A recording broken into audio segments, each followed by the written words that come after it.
I call this regular meeting of the San Marcos City Council to order.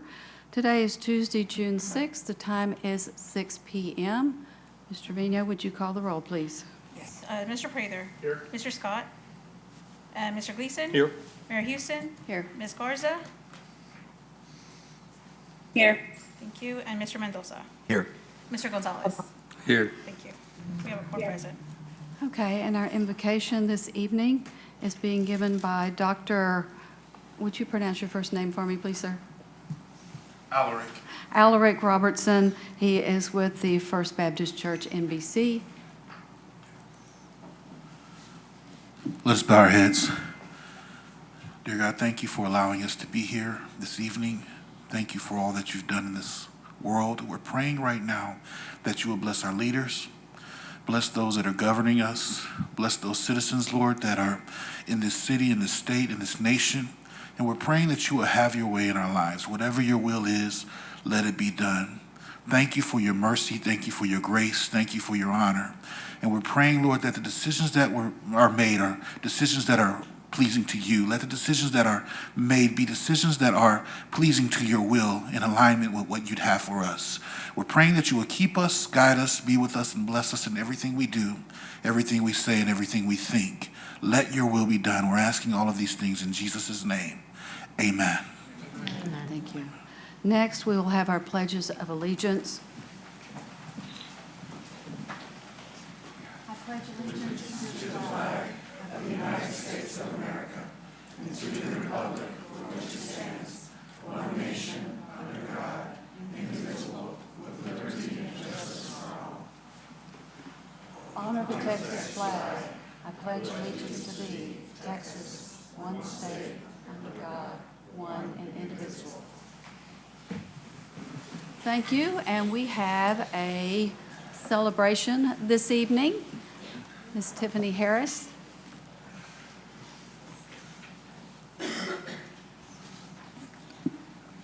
Good evening, Council. My name is Tiffany Harris. I'm the Community Vitality Coordinator for the city. It's my absolute pleasure to introduce you to the University Class of 2023.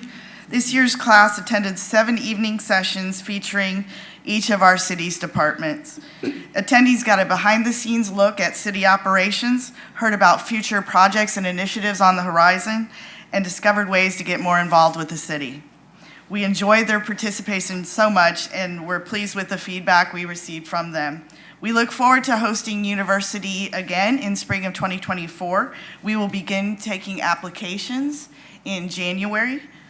Anyone interested in participating in next year's class is welcome to contact the city's Neighborhood Enhancement Department. So now I'm going to, there were 18 graduates, 15 of them are here today. I'm going to go ahead and read off their names and ask them to come to the middle of the council chambers. So let's go ahead and get started with that. So we've got, so I'm just going to read all the names. Andrew Campbell, he could not be here today. Then Christina Casas Moreno. Liz Castaneda. Kalina Cokwell. Linda Coker. Robert Eby could not be here today. Michael Furtado. Joe Gibson. Nicole Hicks could also not be here today. Alberto Lopez, Paige Michelle, Timon Mueller, Kenneth Pierce, Kim Robertson and Sharon Robertson, Roland Saucedo, Carly Schliebert, and Deborah Skeens. Mayor, if you'd like to say a few words.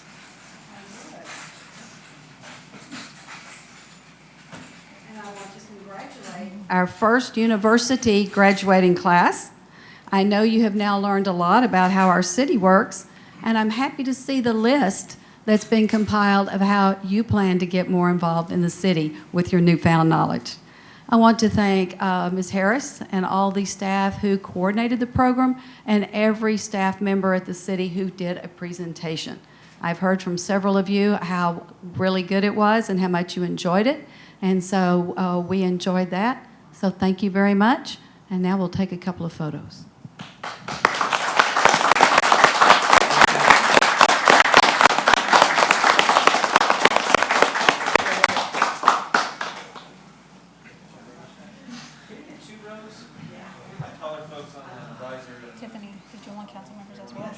Mr. Mendoza, y'all want to come down to take pictures? We're being invited. Yes, sir.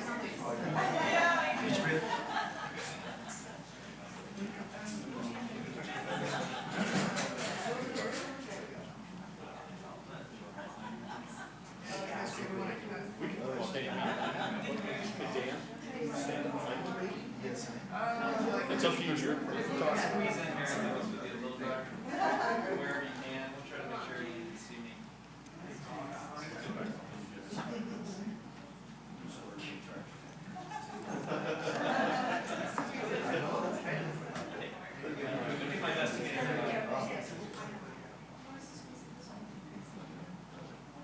Okay, everybody looking this way. Ready? 1, 2, 3. 1, 2, 3. 1, 2, 3. Last one here. 1, 2, and 3. I think we got it. Congratulations.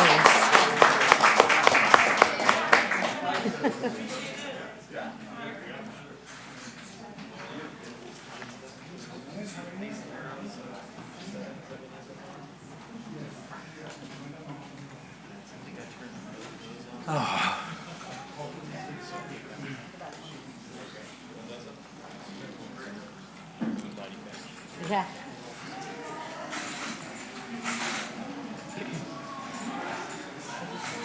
Thank you to our audience for your patience. We're very excited about our first graduating class. Okay. Now we have our citizen comment time period. The City Council welcomes speakers at work sessions and regular meetings. Those wishing to speak during citizen comment of a regular meeting may sign up at the clerk's office prior to 5:45 p.m. the day of the meeting, or to speak online, email citizen comment San Marcos TX, or to sign up to speak, same address. You may speak once during the citizen comment time period, and may not yield time to others. If you speak during a citizen comment period about a public hearing topic, we ask that you not repeat the same comments again during the public hearing on the same topic. You will have 3 minutes. After you state your name, you'll notice that the green will start disappearing and the countdown begins. At 20 seconds left, the timer is in yellow, and when the timer is red and you hear the bell, your time to speak is up. The mayor and council will endeavor to ensure that meetings are conducted in a courteous manner and in an atmosphere free of defamation, intimidation, personal insults, profanity, or threats of violence. And we have a number of speakers this evening. And our first speaker will be Noah Brock. Behind him will be Beth Harper, Annie Donovan, Joanne Salas, Sarah Chavez, Lisa Marie Capoletta, who's joining us online, then Amanda Swore, and Karen Williams Murch. Noah Brock, you are first, and you have your 3 minutes. Will start as you say your name. Good evening, members of the City Council. My name's Noah Brock, and I'm here to talk about integrity. Many of you were elected to council because you pledged to support the following: protection of our river and environment, protection of our neighborhoods, policies to plan responsibly for rapid growth and change, and reduced flooding impact. So how does a 2,000-acre blanket-zoned heavy industrial development less than 1,600 feet from the San Marcos River, adjacent to existing neighborhoods, and with 1,400 acres of impervious cover, do those things? What happened to the comprehensive plan? What happened to conserving green space and low-impact space? We elected you to protect the things that this development threatens to destroy. This is why we are here at every council meeting, urging you to follow these pledges that you made to your constituents. Council members, I sent you a comparison of what this development would look like outside of the development agreement. Please look it over. We don't need this development agreement. The developer does.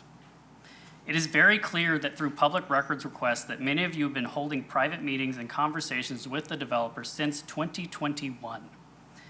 These conversations are supposed to be held within a council committee meetings alongside staff and the developer.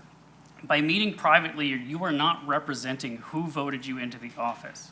You are only representing yourself.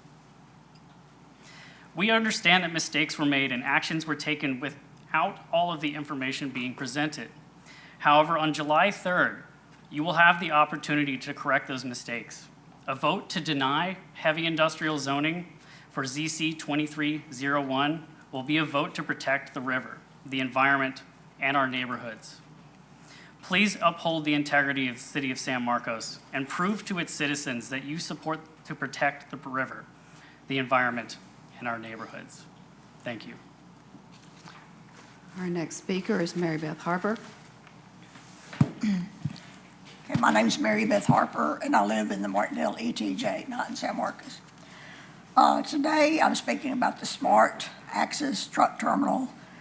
During the May 2nd council meeting, I said that none of y'all on the council will be directly affected by the Smart Access Truck Terminal. You'll not have to live with noise, dust, light, water pollution, increased truck traffic from this truck terminal. But as San Marcos taxpayers, and there's a number of folks here in the audience that are taxpayers, and also if you have to pay water and sewer rates, you'll see these increase, both the taxes and the water and sewer lines, increase. Okay, today at your 3 o'clock meeting, y'all discussed the fiscal year capital improvement projects and how to pay for these projects. Okay, on there was the Highway 80 utility project. This has been on the books for the original Smart Terminal back in 2017, that's 6 years ago. And before that, it was the Blanco River Rain project after the 2015 flood. Okay, and I want to read part of this. This is the Highway 80 utility project. This project consists of constructing a new lift station with a firm pumping capacity of 125 million gallons per day to handle a 2035 peak flow. This one is supposed to be all finished by 2035, of 5 million gallons per day. The lift station will be located on Highway 80 and County Road 102 and includes a 12-inch forest main that discharges directly to the existing wastewater treatment plant. Okay, this lift station is right on the banks of a major tributary to the San Marcos River. It's only 1,200 feet from the river, okay? And I've been saying that every single time I've been here and complained about it. Okay, and also this wastewater line is going to run from way out there by Highway 80 through prime farmland over 3+ miles to the existing wastewater treatment plant, sewer plant. And the cost of that is about $28 million, okay? Give or take $1 or $2. Okay, this is going to be paid for by certificates of obligation. That's a way to borrow money without voter approval. And it's going to be issued up to 40 years. So y'all may not be paying for it, but your children and grandchildren will be. Okay, or by impact fees paid by the developer. And the developer's pretty slick. He's not going to pay for it. Okay, another cost is building out 2 fire stations. These are $20 to $30 million. When San Marcos up here needs another fire station. Also, the city will have to pay for increased police personnel. That's a lot of bucks. Our next speaker is Annie Donovan.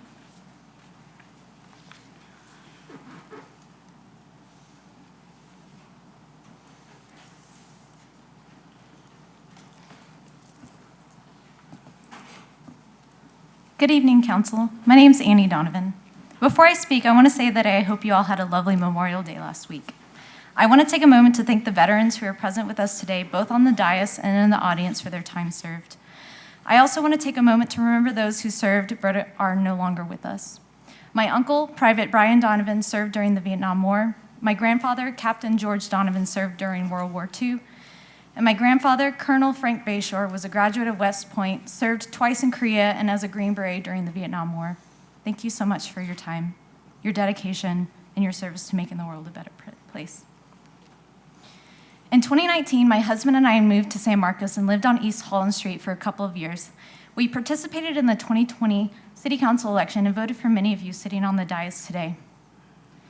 The campaigns many of you ran were very compelling to us because our values aligned. Preserving and protecting existing neighborhoods, rivers, and green spaces are values that were important to many of you. And I want so badly to believe that still rings true. We, the citizens, elect you to represent us. It is your job as a city council member to represent the people in San Marcos, the people who voted for you. It is not your job to represent developers, even if one comes along with campaign contributions and builds individual relationships with you. We elected you because we had faith in you and that you would serve to represent us. Over the past few months, we've met so many of our shared neighbors with the same story. Some folks grew up and lived in San Marcos, but decided to move just outside of town because the cost of living was a little more affordable. Some folks grew up in Austin or even Dallas-Fort Worth and moved to San Marcos because they fell in love with the community, the river, and the city's values of preserving and protecting existing neighborhoods, rivers, and green spaces. Again, the very reasons many of you were elected. DFW is a sea of concrete, which brings extreme heat waves, and many people, including myself, moved here to escape that. Scarborough Lane development promises many things, but the biggest promise many of us see is the promise to bring Dallas-Fort Worth to Hill Country.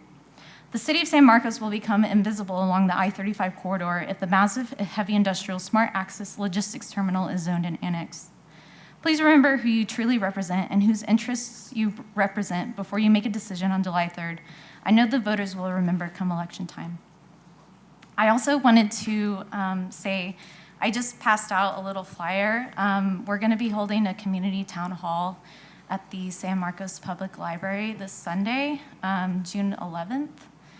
And I invite all of you to come. It's going to be about the Smart Access Terminal. And I know that if you put out a public announcement that all of you are able to come, so I encourage you to do that. Thank you.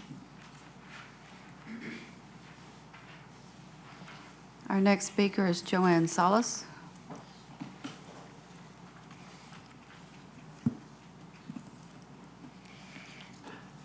Good evening, Mayor Houston and City Council. I'm Joanne Salas, and I'm here to ask you to rethink your reasoning for supporting Scarborough Lane's plan to convert 2,000 plus acres of farmland into a huge, heavy industrial park, the Smart Access Development.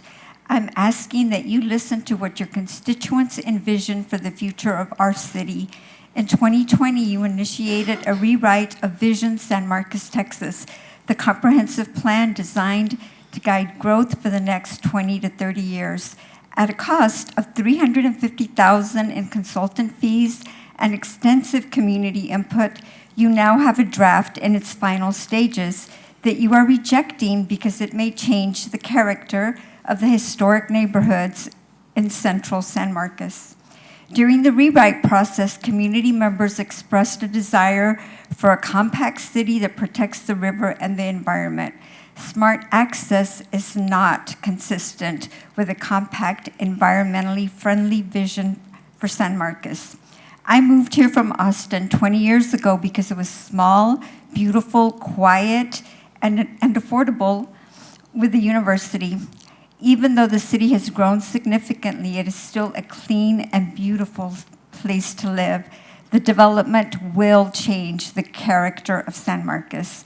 When city staff recommended that you approve the developer's amendments to the original SMART agreement, it seems they prioritized the possibility of future tax revenue with little consideration for preserving the overall quality of life for San Marcians and much less for the quality of life of our neighbors. As noted by many individuals over the past few months, the development agreement does not adequately protect Reedville, Martindale, and Maxwell.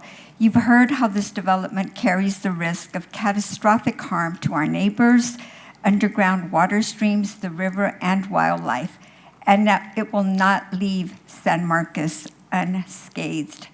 Increased truck traffic on I-35 and highways 20 and 21 will make them more dangerous. And those of us living within a mile or two of these roads and Loop 110 will hear the nonstop noise from 18-wheeler traffic. And we all know how a major accident on I-35 ties up traffic in San Marcos for hours. Partners Real Estate is promoting the development's proximity to I-35 and Loop 110 as perks of the location. Their website describes the development as a distribution and manufacturing center in the heart of the Texas Triangle, the mega urban region consisting of Austin, Houston, and San Antonio. Do we want to be a hub for distribution centers covering this entire region? What does this mean for our air quality?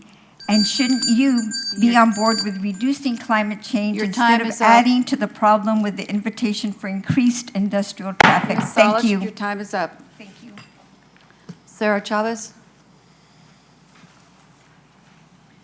City Council members, my name is Sarah Chavez. I'm one of the owners of the Tap Room and the Porch located in historic downtown San Marcos. We purchased these businesses in November of 2021 and have struggled to maintain while faced with post-COVID realities, including inflation, changes in consumer spending habits, and threats of recession. But our biggest difficulty seems to be the lack of visible support for the downtown businesses from City Council. As San Marcos continues to be one of the fastest growing cities in the country, the tax data available to us shows that this increase is not helping the majority independently owned businesses of the downtown area. I gave you guys little packets. On the last page, there is a little thing about some of the alcohol tax sales for the last couple of years in there. The downtown pedestrian traffic has never recovered to pre-pandemic levels, while boarded up windows and empty storefronts scream, "Don't visit, it's not safe." I pulled together those alcohol numbers that I listed for a couple of years. Most of the bars listed show numbers down dramatically falling this year, and both month over month, year over year. Other bar managements we've spoken to tell the same story. Some are already considering whether to stay based in this market based on downward trends. The pandemic radically altered how people visit their city, spend their money, and what marketing is effective. There's also a Bloomberg article I attached there discussing how people have decreased exploring their cities. They're not doing it the same way as they used to before. And these societal changes require a discussion and shift in the way we market to locals, both new and old. Last fall's sales also taught us that even students are no longer a safe bet for increased foot traffic in the downtown area, as the college itself struggles with explosive growth, housing shortages, and access to adequate parking. As a member of DASM, we are aware of efforts on lighting and marketing initiatives, the Think Big program, the available grants, local marketing opportunities provided by the CVB, and there are marketing initiatives with a hotel occupancy tax outside the legally mandated 70-mile radius. We do applaud these efforts. But we're imploring City Council to address marketing shortfalls and strategies in the proposed 2024 budget with allocations from general funds, and to make a concentrated effort across all offices to encourage San Martians to return to downtown and frequent local businesses, be it through billboards along I-35 within and just outside of city limits to capture the 10,000 daily commuters on I-35, or strategic partnerships with Central Texas media, bloggers, and TV shows. For some examples, we encourage the council to address the vacancies and loss of tax revenue in downtown through tax incentives or penalties aimed at the landlords. San Antonio worked hard to make the Riverwalk a tourist destination, and we ask that the city finds a way to market the square similarly. Surely this council does not want to be responsible for the death of downtown and the diverse independent businesses that fills its streets. And the last note, we are also speaking in support of the Greater San Marcos Partnership, approving Karina Boston Penali's DASM chair to begin work on grant writing for local businesses. Thank you. And our next speaker is Lisa Marie Capoletta, who joins us online. Good evening. My name is Lisa Marie Capoletta. I live at 1322 Belvin. Know your place, Dr. Salas. You're just a plebeian. We all know that this timer that's featured right now on TV on the final playback shows the utter control freaks we have up at City Hall. Proverbs 16:3 says, "Commit your work to the Lord and your plans will succeed." And I also am in support of item number 19. Downtown businesses deserve these support services. Boy, can I teach a lot to those individuals who went through the quote unquote city, the little city college you guys created. I could talk about how city staff, specifically the executive management team and the mayor, Mark Gleason, Jude Prather, Matthew Mendoza, are traumatizing the citizens of Martindale. I can tell them how now over 100 signs are now out in San Marcos against access and how they will lose their election. I can tell them about the thousands of leaflets that's been dropped. I can also tell them that we all believe believe it's a bizarre form of lateral flood oppression. Individuals, the very man who was elected to prevent people from going through traumatizing floods, is now personally for it. Some of us wonder if there's some graft involved, and we're going to stand by and watch. Psalm 55:21 says, the words of his mouth were smoother than butter, but war was in his heart. His words were softer than oil, yet they were drawn swords. This is a piece of scripture from Psalms that I will continue to read each week because it's exactly what some of you stand for. You guys can't even take care of a tortilla plant. You can't even take care of capstone cottages. Don't be fooled. You guys don't even have enough staff to enforce regulations. We all know that there's going to be major runoff from the situation with access. We all know that the sheer runoff from the impervious cover is going to go downstream, creating flooding issues and enter you into a litigation situation. You weren't afraid of getting sued by the Lottas. You were not afraid about getting sued by Sam Brannon, but suddenly you're acting like a bunch of hayseeds, putting your tail between your legs, and you're suddenly afraid, and you can't even stand up to a Satanist. That gives me the value structure of the city management team as well as the elected officials up there. There is not FEMA maps that are currently being used, and the city of Martindale is very concerned that Atlas 14 is where the true beef of the data is concerned with the flooding potential. Detention ponds that are sized for 100-year frequency, they're almost useless now with the current weather patterns that we have. In fact, it's not a matter of if it's going to happen, but when it's going to happen. And that will be on your soul. You made a promise to protect the neighborhoods. I want to thank Mr. Gonzalez, I want to thank Ms. Garza, and I want to thank Mr. Scott for standing strong on your campaign promises. Mr. Mendoza, some of the rhetoric coming out that these people don't vote for you is shameful. I would encourage you to look up the golden rule. Treat others how you want to be treated. All of you are going to lose your next election if you don't fly right. Thank you for your time, and God bless San Marcos. Our next speaker is Amanda Swore. Good evening. My name is Amanda Swore with Turner Group. Thank you for the opportunity to be here. I will tell you that the new chairs are a lot more comfortable than the old chairs. So great job on that. Again, Amanda Swore with Drenner Group, here tonight on item 18, representing the property owners and the potential developers. Just wanting to thank you for the opportunity to be here, let you know that we were in the audience if any questions came up during the item, and respectfully request that the council move to authorize negotiations of the development agreement and hopefully appoint a council committee. Thank you very much for your time and the opportunity to be here tonight. All right. Our next speaker is Karen Williams-Murch. Good evening. My name is Karen Williams-Murch. I'm 144 Sage Meadows Drive, San Marcos, Texas. I'm here this evening to talk about item number 18 and the negotiation of the development agreement with Las Colinas LP.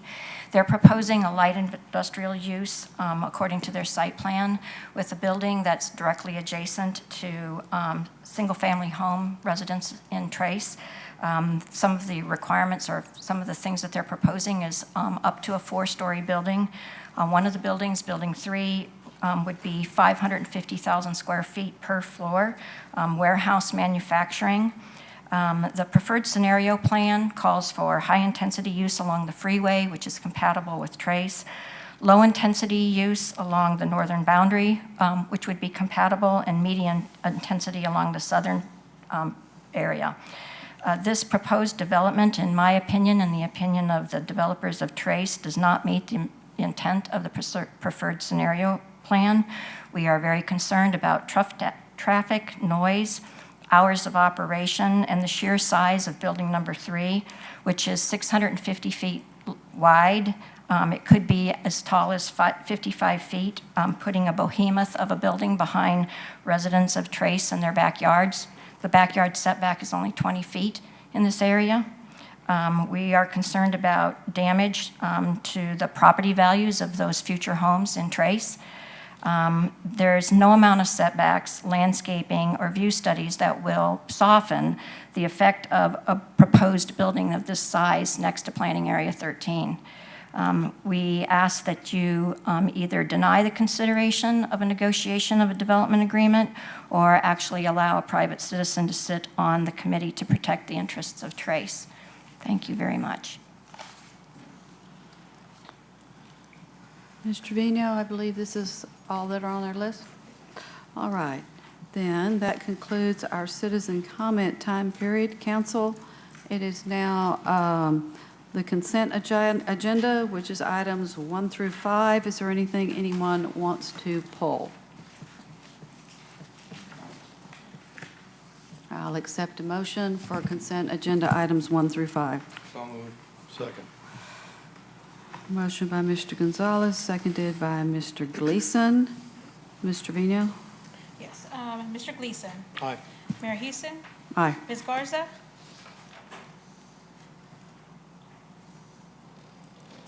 Ms. Garza? She's getting there. You're still on mute. Yes to everything, but can y'all hear me okay? We can now. Yes to everything, but what was it? Number 2, quick point. We're spending way too much on starting programming and staff and calling it safety. And so that is why I cannot support the item. So thank you. Everything else we're good. Thank you. Mr. Gonzalez. Aye. Mr. Mendoza. Aye. Mr. Prather. Aye. Okay, and Mr. Scott. She's absent. The motion passes 6-0. Okay, and that takes us to the public hearing portion of our program.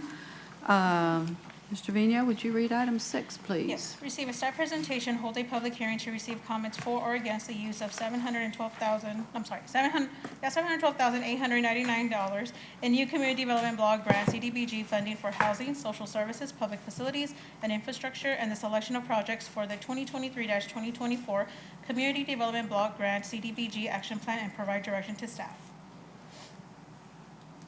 Ms. Griffith. Okay, I'm Carol Griffith, Housing and Community Development Manager. This evening, I will present information on the applications received for the Community Development Block Grant, or CDBG, Entitlement Program Year 2023 to 2024. Because a final City Council decision on funding awards must be made at the City Council meeting on August 1st, in order to have a public comment period before that, staff is providing this information now so that discussion can begin. And also a public hearing will be held this evening. Next slide. As you know, we've proceeded through this application process per the requirements of the U.S. Department of Housing and Urban Development. Next slide. Of the $712,899 to be received from HUD, we have some specific limits we have to stick with, especially the fact that no more than 15% can be used for public services and no more than 20% can be used for administration or planning. Next slide. To be eligible for consideration, each project or program must meet one of 3 CDBG national objectives. It must either benefit people with low to moderate incomes, aid in the prevention of or elimination of slums or blight, or meet an urgent need. All applications received were eligible and complete. They all happen to meet the low to moderate income national objective. They were evaluated by a staff committee for need and justification, impact, measurable outcomes, and either a record of managing funds or letters of reference that indicate the ability to do so. Next slide. And this one just continues the evaluation criteria that I just named and gives you the point structure. So next slide. Let's talk about the, one more evaluation criteria. City Council priorities such as serving an increasing number of people, having an office located in San Marcos, or having already served San Marcos for at least 2 years were factored in to the consideration. Okay, next slide. The staff committee also performed a risk assessment scoring for each application. In the end, all proposals were considered low risk, except the one related to housing rehabilitation, since that is a complex project that requires regulatory compliance, and that was considered a moderate risk. Next slide. So the amounts go on for several slides, the amounts requested, and you'll see that in this slide we have the request and then we have the recommendation right next to it. The request totaled $1.1 million, and we only have, of course, about $713,000 for allocation. So first of all, here are the requests for public services funding, which is limited to $106,900 this year. I'll provide just a brief description for each application and then some comments from the Staff Review Committee. Court-appointed special advocates, or CASA, ask for partial funding for staff and utilities for CASA, which trains volunteers who are voices in the courts, schools, and child welfare system to ensure representation of the children and youth's best interests in terms of their medical, educational, mental health, housing, and long-term needs for permanency. Hayes Caldwell Women's Center presented their family violence shelter program. They asked for about $23,000 to pay a portion of salary for 2 of their shelter staff providing services to victims of family violence, and then $25,000 to provide 2 months' rent for approximately 13 families moving into their own home or apartment in San Marcos after leaving the shelter. Salvation Army presented a request for emergency service funding. That's financial assistance with utilities, shelter, medicine, food, clothing, and transportation. Salvation Army also provides assistance with financial planning and budgeting. The Society of St. Vincent de Paul also requested funding for emergency services. It's very similar to Salvation Army. They also do bus tickets and emergency shelter, utility bills, medical costs, etc., rent, that sort of thing. Greater San Marcos Youth Council presented their Family and Youth Success Program.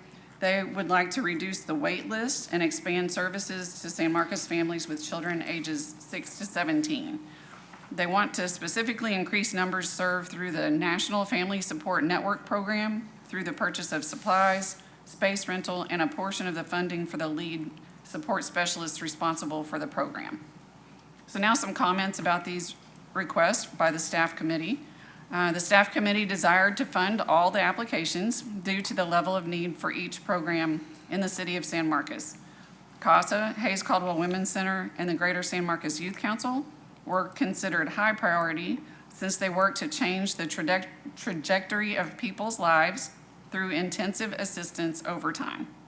On the other hand, emergency services are also in great demand. So those were our considerations. Next slide. Okay, this slide shows the administration request. Administration is capped at 20%, so $142,500. We do like to let you know that staff tracks our hours, and we only specifically allocate the hours that are spent on this grant to this grant. In addition, we had requests for housing projects. One was Habitat for Humanity for housing counseling. They present workshops on personal finance, home ownership, and the Habitat home buying program, along with one-on-one counseling on credit, debt, budgeting, and saving.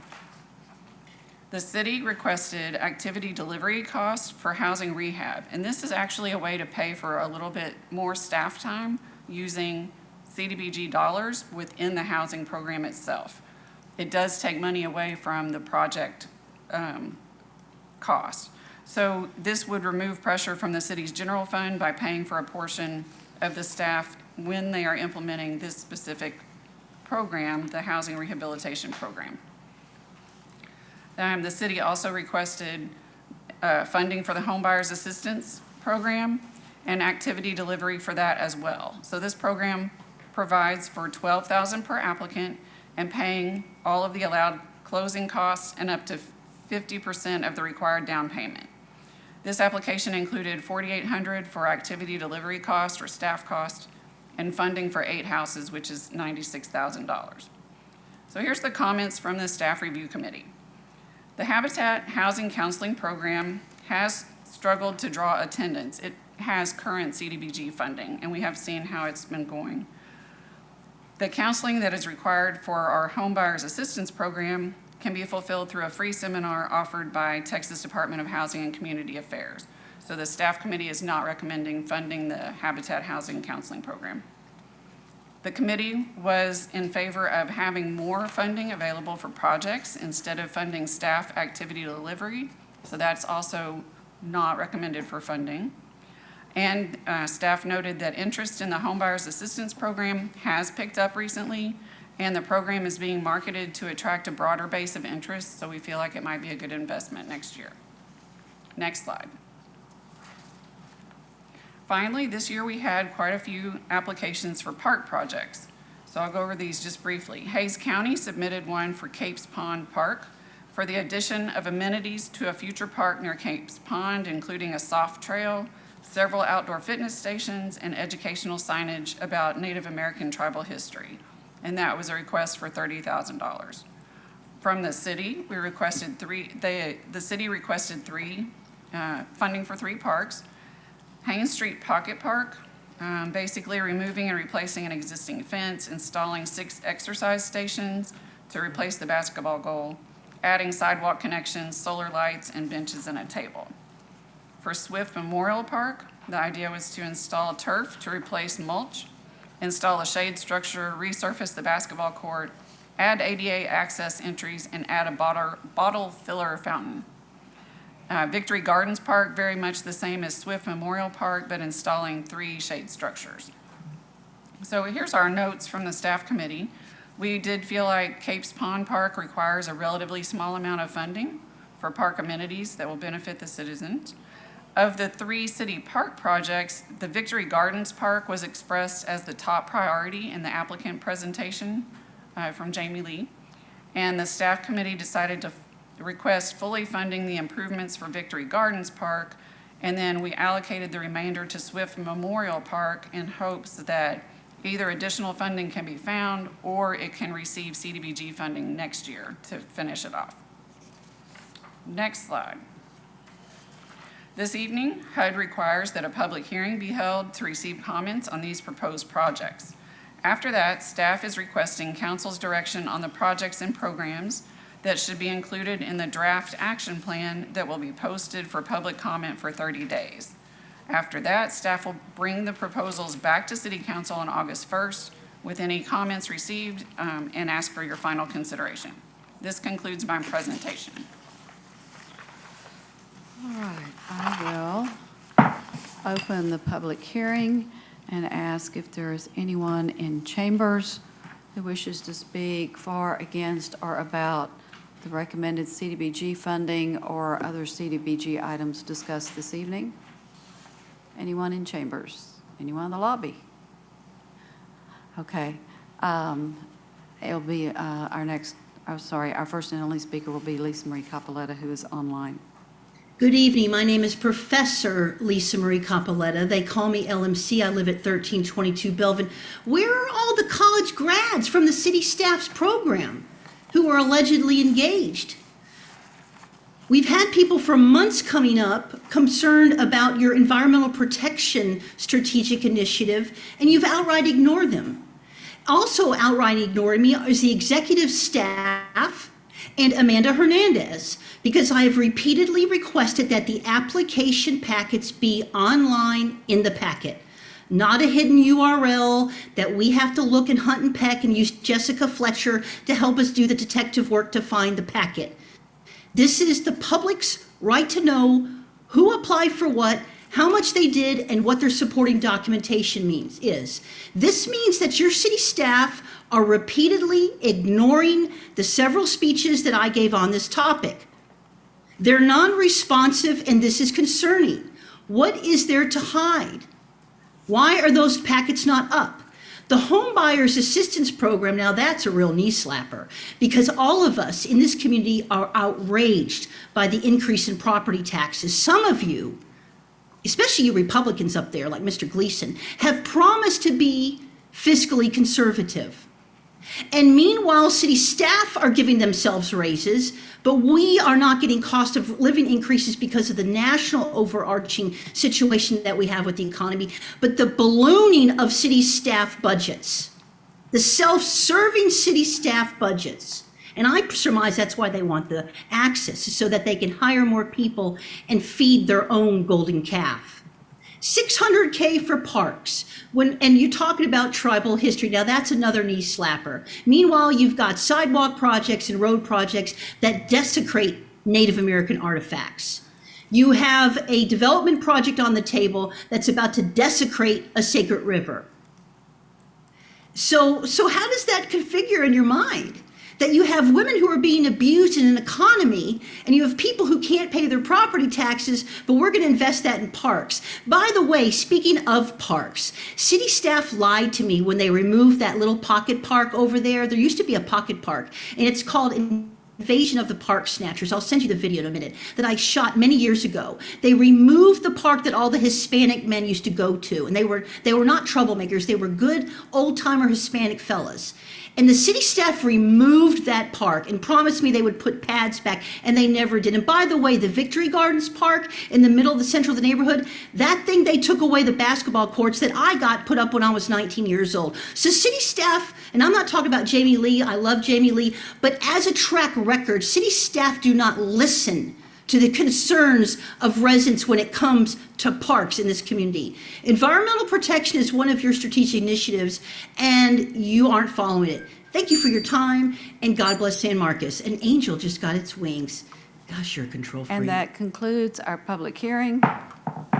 So at this point, Ms. Griffith, if we could, there we go. Exactly what are you looking for us to do? You've shown what the application dollars are and the recommended amounts. So are you looking to us for different dollar amounts, or I'm not sure, because we're not voting tonight, correct? Not voting, but we do have to publish a draft for the public comment. And so our question is, are the recommendations that I've presented tonight the preferred information that you want to see in the draft for public comment? All right. Council, I'm looking to see if you've got, As far as the parks are concerned, Mayor, I'm happy with the setup they gave to us with the 3 parks and holding off on the Haines Street Pocket Park. I'm fine with Victory Gardens getting the majority of the budget there. okay. Mayor, I had a concern about the Habitat for Humanity housing project. You said the committee did not support that to give them any funds? Right, so it's housing counseling, and we have a connection with them partly because we have the homebuyer assistance program, and counseling is required in order to participate with that. And then it's also offered in general to the residents of San Marcos. Anybody could go. What we have seen is that Habitat has really struggled to get the word out about this housing counseling that's available, and it just simply hasn't been well attended. And so we feel like we should just maybe not fund that initiative. They have not spent the money that they have been allocated in prior years, and we've required their contract to end, for each year, so that that funding is just left on the table because of the issues that we've seen with the program. And so we feel like a better option for our homebuyer assistance program would be to just go with sort of that free seminar they can do. And this program is just not working out very well, is how we see it. Do you have any idea why it's not working out as well as other cities that do really well with? Well, it's, I have understood it is not working out well in New Braunfels either. I think marketing is a real concern. I think that, in my view, it seems like Habitat is used to focusing on their specific programs, not as used to broadcasting out to a whole community, hey, we have a housing counseling program that's available to everyone. And so the marketing seems to have been pretty limited, like just to customers of Habitat, Restore, or that kind of thing, like just really gentle marketing. And we have tried to work with them over the years on that, and it just seems like it just hasn't gelled. I wonder if we can have a representative next time of Habitat. I just like to know what is the problem, because the need's out there. Maybe we can get some more concrete answers. Not that you didn't give me any, don't get it wrong. But this is just the counseling program. Oh, right. Okay. Right. And you said that there's a free alternative? There is. It's a little bit less intensive counseling. It's not one-on-one, but our homebuyer assistance program people can go to an online seminar that's presented by Texas Department of Housing and Community Affairs for free. Yeah. I'm just But we can absolutely have a Habitat representative at the August 1 meeting. Yeah, there's something that we can do to help.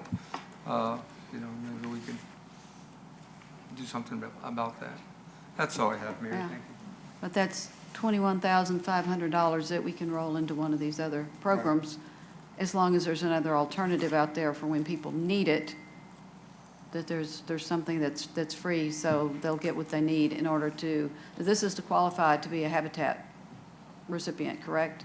The counseling program is used for their Habitat housing program, and it's available to the general public, but I think that message doesn't come across very well. Well, I was not going from the counseling first, I'm going with if you want to be a Habitat applicant, at some point you've got to go through the counseling or the other equivalent, correct? That's true. Okay, Yeah. so there's still something to meet that requirement so people can still apply for a Habitat house? Yes, absolutely. Okay. Yeah, they have to go through this program regardless. They have to go through something, Right. and there's a free one available. Okay. Thank All you. right. Thanks. Any changes to publish to the public? All right. Mayor, I have a, Ms. sorry. Garza. I have a question. Go Yeah, ahead. so, to Mr. Gonzalez's point and question, I heard Ms. Griffith say that we have worked with them throughout the years. What does that mean? You have, like, attempted to work with Habitat regarding their outreach efforts and their attendance? And then two, is the free counseling option available in different formats? And by that, I mean, like, is it in person? Is it virtual? Is it available in Spanish? Is it a link online? So I'll go backwards. The free option is available online only, as I understand it. I am guessing it's available in Spanish, but I don't know that for sure, but I would think so just based on the programs that it's supporting. As far as working with Habitat over the years, we've tried to ask them to create like a draft marketing brochure that we would help them, like by posting on our website or by broadcasting by our social media. And we haven't received really materials to use to do that. We have tried to do some marketing on our social media.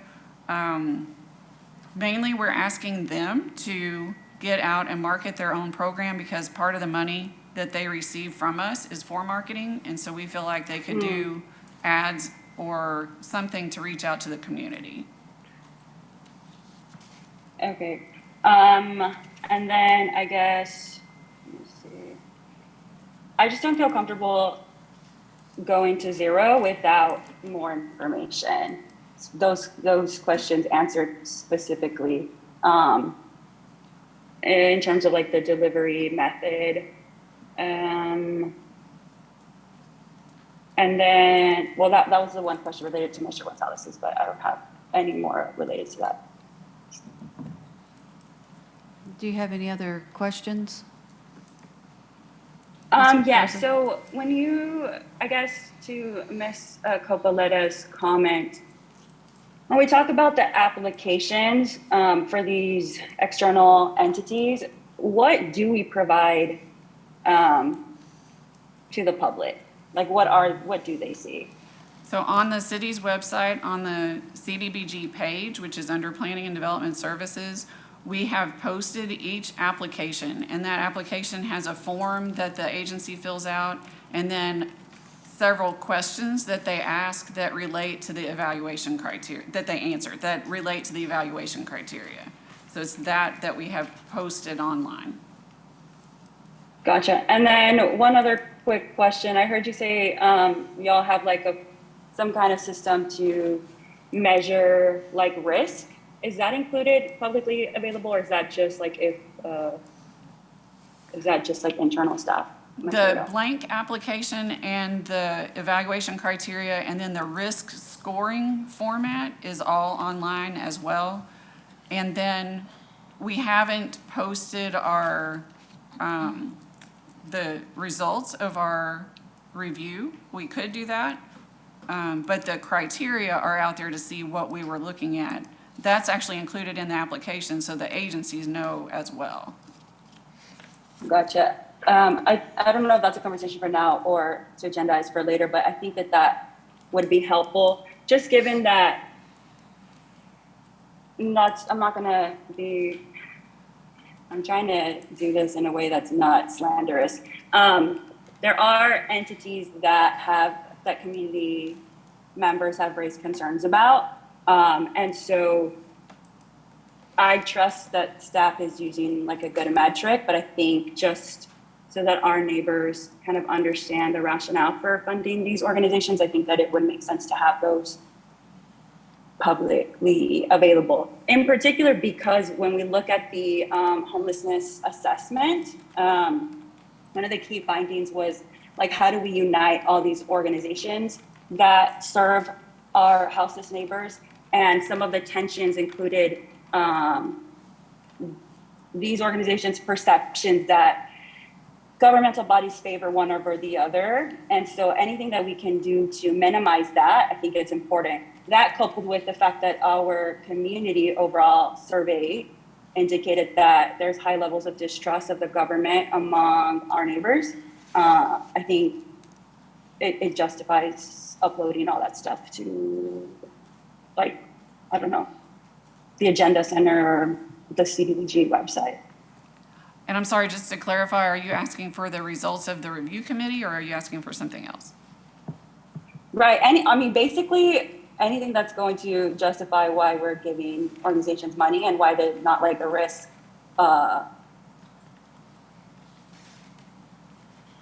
Okay, thank you.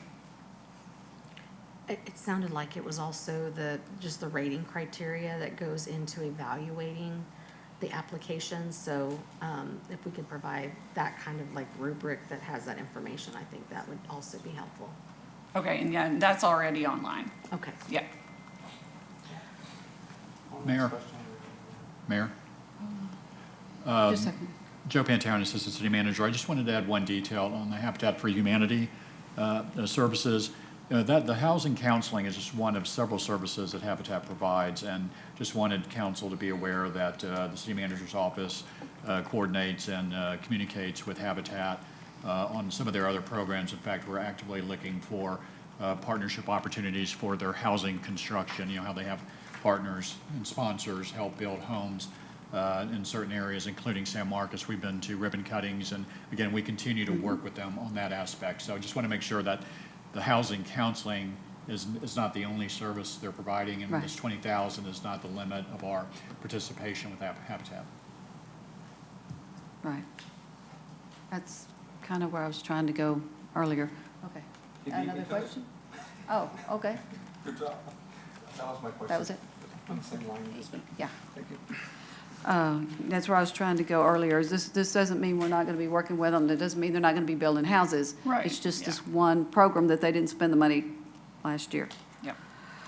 Okay, so at this point, it appears, I'm not hearing anybody say they want to change anything, and this is a draft, and it'll be out for public comment. Right. And maybe someone will come up with a fabulous idea of how to advertise that, and that may be something that comes out of that advertising. So then we will move forward with the recommendations and then review and see what the public has to say when you bring it back. Great, perfect, thank you. All right. All right, thank you. Thank you. Okay, item 7, Ms. Trevino. Receive a staff presentation, hold a public hearing to receive comments for or against ordinance 2023-43, amending Chapter 2, Administration, Article 3, Boards, Committees and Commissions, Division 2, Planning and Zoning Commission of the San Marcos City Code by adding a new section 2.092 that designates the Planning and Zoning Commission as the Airport Zoning Commission, including procedural provisions, and provide an effective date, and consider approval of ordinance 2023-43 on the first of 2 readings. All right, presentation. Good evening, Council. Kirk Abbott, engineer with the Engineering Department. So I've got a brief presentation here for us on airport zoning. So I wanted to start off by saying that we have talked about airport zoning at Council before. February last year, we did come to Council asking for permission if we could look at an airport zoning ordinance, and that was approved. We did then subsequently engage with our airport master plan consultant to help support us with this effort. Next slide, please. So the focus of this item is really to discuss a procedural step that's necessary before we can actually put an airport zoning ordinance forward for adoption. So the intention of this presentation isn't to get into the nuts and bolts of airport zoning, but to really discuss the reasons for this procedural step. That said, I did want to give some background to airport zoning and why it's necessary for this step, which is the subject of this item. So first and foremost, what allows us to adopt an airport zoning regulation is Chapter 241 of the Texas Local Government Code. I do remember a few council sessions ago, the Chief of Police was talking about some sections as good bedtime reading for the local government code. I actually would suggest this is a better section to read if you're tired. So anyway, so Chapter 241 is the Airport Zoning Act. And what it does is it provides the framework and tools to promote a compatible airport environment. There is a second piece of legislation which I didn't list, Code of Federal Regulations, Part 77, that relates to the safe and efficient use and preservation of navigable airspace. But Chapter 241 is really what provides the ability for municipalities and counties that own an airport to regulate either or both height hazard zoning and compatible land use zoning. The purpose of the height hazard zoning, which is the first bullet point I listed, is really to protect the airport from developments that would cause hazards to the safe navigation of aircraft. So it's really pertaining to heights of structures. The compatible land use zoning relates to protecting surrounding areas from the airport. So it really is to avoid having sensitive land uses within the immediate vicinity of the airport and the runways. I would also state that, or say that at the state level, they are kind of pushing cities and municipalities to adopt an airport zoning regulation because it is part of kind of our condition on keeping federal funds from the FAA. So, next slide, please. So with that regulatory background out of the way, the Airport Zoning Act requires one of two actions to take place first. One is and I've listed them two here, one is the creation of a joint zoning board. The other is the appointment of an airport zoning commission, but both have the power to adopt, administer, and enforce the airport zoning regulations. So I want to discuss the two options here. The first, option one, is the creation of a joint zoning board. Now that would apply where you have the zoning boundaries extending into more than one jurisdiction, which would be the case here because we have the City of Carl to a small amount, City of Martindale, Hayes County, and Caldwell County, and obviously San Marcos. With a joint zoning board, each entity or each political subdivision would be required to pass an ordinance to create that board. They then appoint someone to the board, then there's a chairman, and ultimately that joint zoning board finalises the zoning regulation and they administer it. Option two, which is the one that I'm requesting council to approve this evening, is the adoption of an airport zoning commission.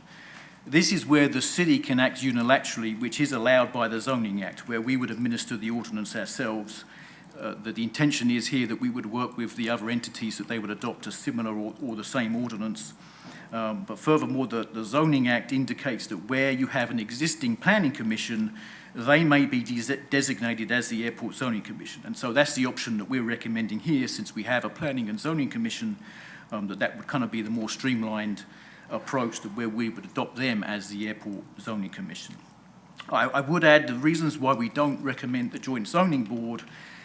Some of this is based off the advice of our airport master plan consultant, is they don't tend to be the most effective way to administer an airport zoning ordinance.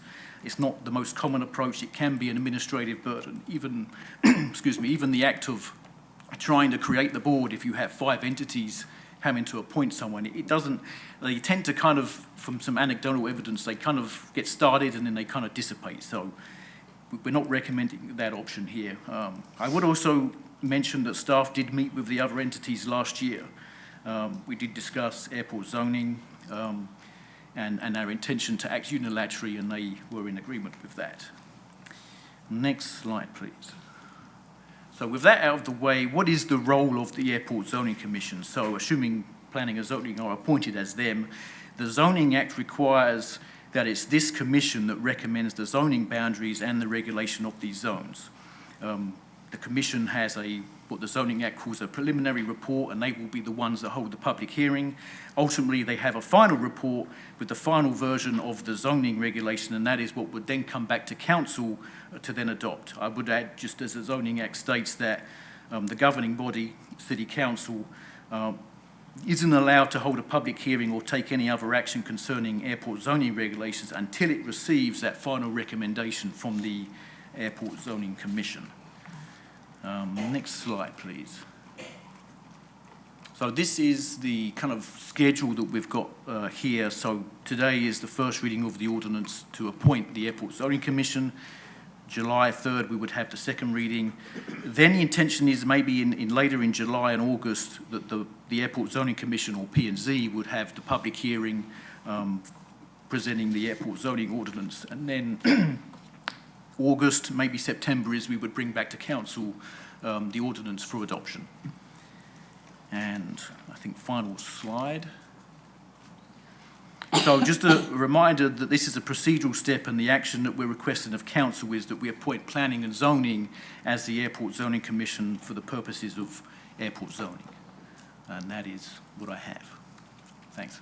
All right, thank you. And since this is a public hearing, I will now open the public hearing. Is there anyone in chambers wishing to speak for, against, or about? If you would approach podium, state your name, and because it's a public hearing, we need your address, and then you have 3 minutes. Yeah, my name's Mary Beth Harper. I live close to the airport. My husband was on the Airport Advisory Commission back in the 1980s. And I'm confused. Is this going to be the Planning and Zoning Commission that we've always had? Or is this like a separate commission just to do the zoning around the airport? I don't know. But if y'all do have this airport commission, make sure that you appoint somebody that knows about airplanes, knows where the airport's located, knows something about aviation, because there have been people on the old airport commission that didn't know diddly squat about the airport. And that's my suggestion.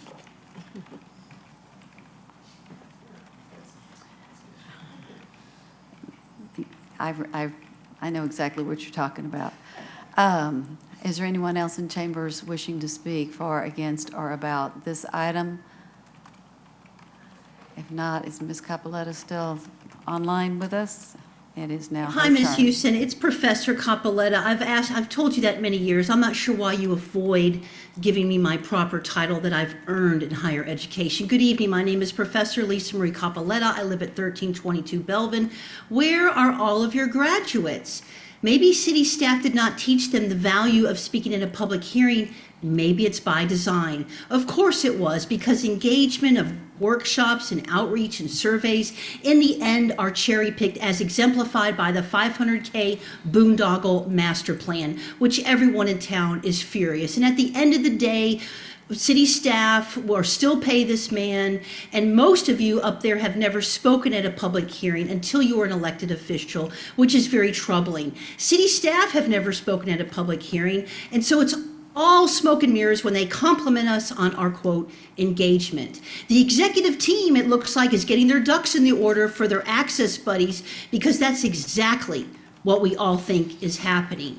And when he's talking about the sensitivity of land, are you talking about the same agricultural land that's in the flood zone that you're about to destroy and traumatize the people of Martindale? What city staff have done, and this falls directly on the executive management team's lap, to Mr. Sean Maycock, is absolutely diabolical. In fact, he was an opponent of mine. There was a big drama, if any of y'all were back here back in, I don't know, about 10 years ago. I love it, Saul, you're smiling, right? There was a big drama, and that was my horrible ex-husband, God rest his soul. I still pray for his soul. But it was all his fault, and Griffin Spell, quite frankly, told me to out it. So Griffin Spell on the P&Z told me to leak that to the press. I should have never let a college kid run my campaign. And look at him now. Now he's a big shot, holding the lives at the hands of the city of Martindale. Saul, I just love it that you smiled. And so if I'm here defending Mr. Maycock as a reluctant authority, and by the way, y'all, we've unified the clans. All those elected officials that I wrote political hit pieces on, we're like this now to take all of you down. We're going to make sure all 4 of you lose your next election. So all my own homegirls, we put the band back together. Now, Proverbs 9:19 says a false witness will not go unpunished, and whoever pours out lies will perish. Psalms 101:7 says, no one who practices deceit will dwell in my house, and no one who speaks falsely will stand in my presence. A veteran that you have dragged through the mud, Mr. Maycock. And, you know, the sheer amount of money that you guys have spent on fixing a leak up at the airport hangar because Sawboss did not do his job with maintenance is shameful. And at the end of the day, he'll just go up the chain of command, because by sheer attrition, city staff get those jobs up there. And additionally, I want to say from the last public hearing, it's not in the packet. You have to be Perry Mason to find it, and that is wrong. I mean, there should be a packet with all of those proposals. Thank you for your time, and God bless San Marcos. And she's a control freak. And that concludes our public hearing, and I'm seeking a motion in order to open this properly for discussion. So moved. Motion from Mr. Gleason. Is there a second? I'll second for discussion. Okay. And to open discussion. And may I ask Mr. Condor, Mr. Abbott, if you would respond to Ms. Harper's questions about, I believe you were asking, does this interact with the airport board? Okay, if you'll come to the podium and ask your question again, because I want to make sure we clarify. Okay, there's a Planning and Zoning Commission. Okay, is this a brand-new commission? There's an Airport Advisory Board. I don't know if that's still around or not. I don't know.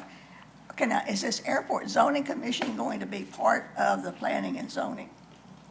Or how does this I work? believe they're asking for the Planning and Zoning Commission to serve as Okay, gotcha. Okay. Yeah. So it's just another thing that they do. And we did that for something else had to do with flooding. We needed to have a board for some federal purpose, and we named them to do that. But let me just state this one thing about the Airport Advisory Board. All voting members of the board must either own an aircraft based on the field or represent a company that owns an aircraft based on the field, or be owners or representatives of commercial businesses or organizations operating on the field. Now. Yes, ma'am. Yeah, a long time ago. You're right. It was not that way in the past. But Okay, but if they have, if this is going to be part of planning and zoning, I would highly suggest that one of the planning and zoning commissioners have something to do with the airport, be an aviation or pilot or something. we'll When you take talk that about into height consideration. restrictions, the Okay. usual person doesn't know about that. All right, thank you, Ms. Harper.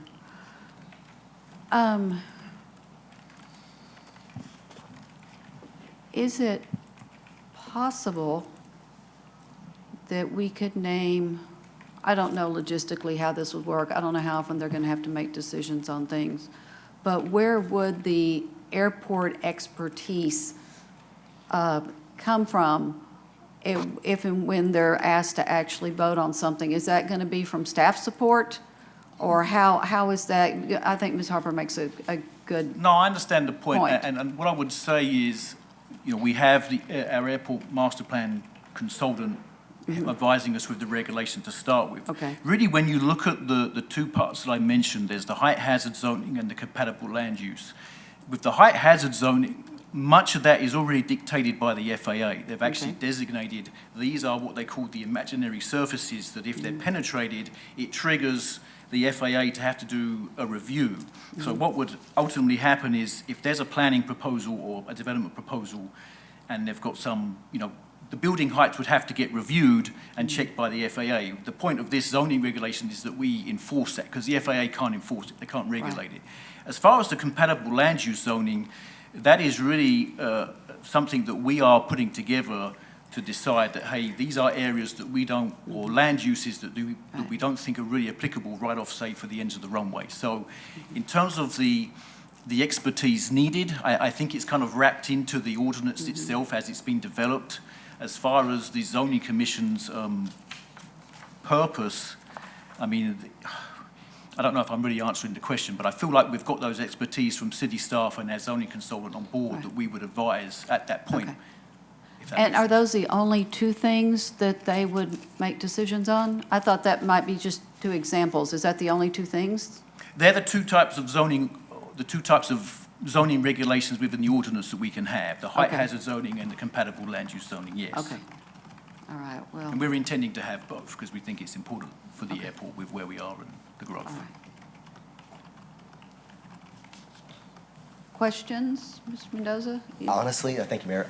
Mrs. Harper, I really like her suggestion that we need to have somebody that associated. I don't know how we can implement that. And I'm sorry, I'm just stuck on that over and over again here. Well, if we're talking about height and compatible land use, I'm not sure where being an experienced pilot I guess it's just fits in. airport. I would just want somebody who has an idea of something that we miss or something that a pilot might understand a little bit more. Well, I would, will the folks that run the airport for our Texas Aviation Partners, I assume that they will be involved in this? Oh, absolutely, they have been from the beginning. I will add this to make the point that we presented the ordinance and what we're intending to the Airport Advisory Board already, and they've put forward a recommendation or resolution in support of, so they've seen what we're proposing in the ordinance. Of course, they have airport or airline expertise on the board, so they've seen what we're proposing and they're on board with it, so. They did a resolution? They did do a resolution, and maybe I should have presented that. I can share that, but they've a resolution in support that we do the airport zoning. Would have been helpful. Yeah. Okay. I can share that still, so. I do have one more question. Would this board have the authorization to override FAA if the FAA says we don't want the building that height?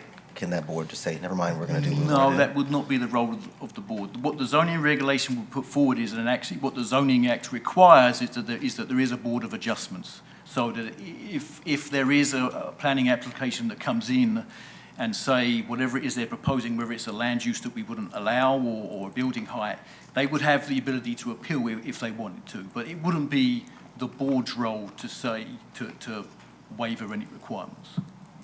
Okay. If that answers the question. Thank you. Okay, Ms. Garza?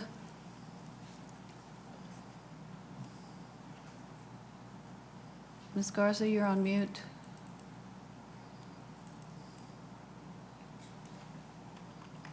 Sorry about that. No, so between you and Mr. Mendoza, y'all captured my question, so we're good. I will lower my hand.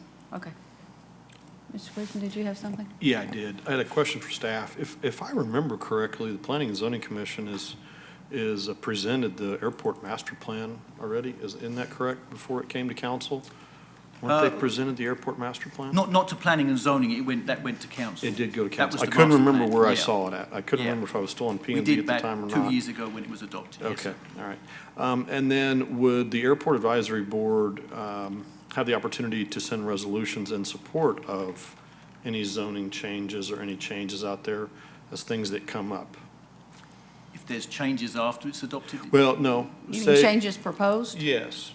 Would the Airport Advisory Board be presented any potential changes where they could potentially weigh in with a resolution? Sure. If as we go through the process, something changes from where it is now, we would get the advisory board's opinion, and then they could. I'm fine with adding this to the Planning and Zoning Commission. Just remember that I think the airport board only meets quarterly. Yes. Yeah, but there is opportunities for emergency stuff, and then, and most of the zoning stuff, I mean, how much are we gonna see out there? And P&Z's already neck deep in everything that goes on with land use. Yeah. And the transportation master plans and everything that goes on, so I'm perfectly fine with staff's recommendation on this, especially if the Airport Advisory Board is not gonna be completely kept in the dark on all this stuff. Okay, it sounds good to say let's have them weigh in. I'm just thinking logistically how we would, Well, it's how not- we would implement Yeah, that. it's no different than when we have, if P&Z gets a recommendation sometimes or sees a proposal, it goes to the neighborhood commission first, and on some things, Not a formal recommendation, not a no. formal recommendation, but there's still communication and there's still a presentation done to them. I saw a lot of presentations on the neighborhood commission for. That were for planning, that were for zoning cases? Not necessarily a zoning case, but Ms. Hernandez is already.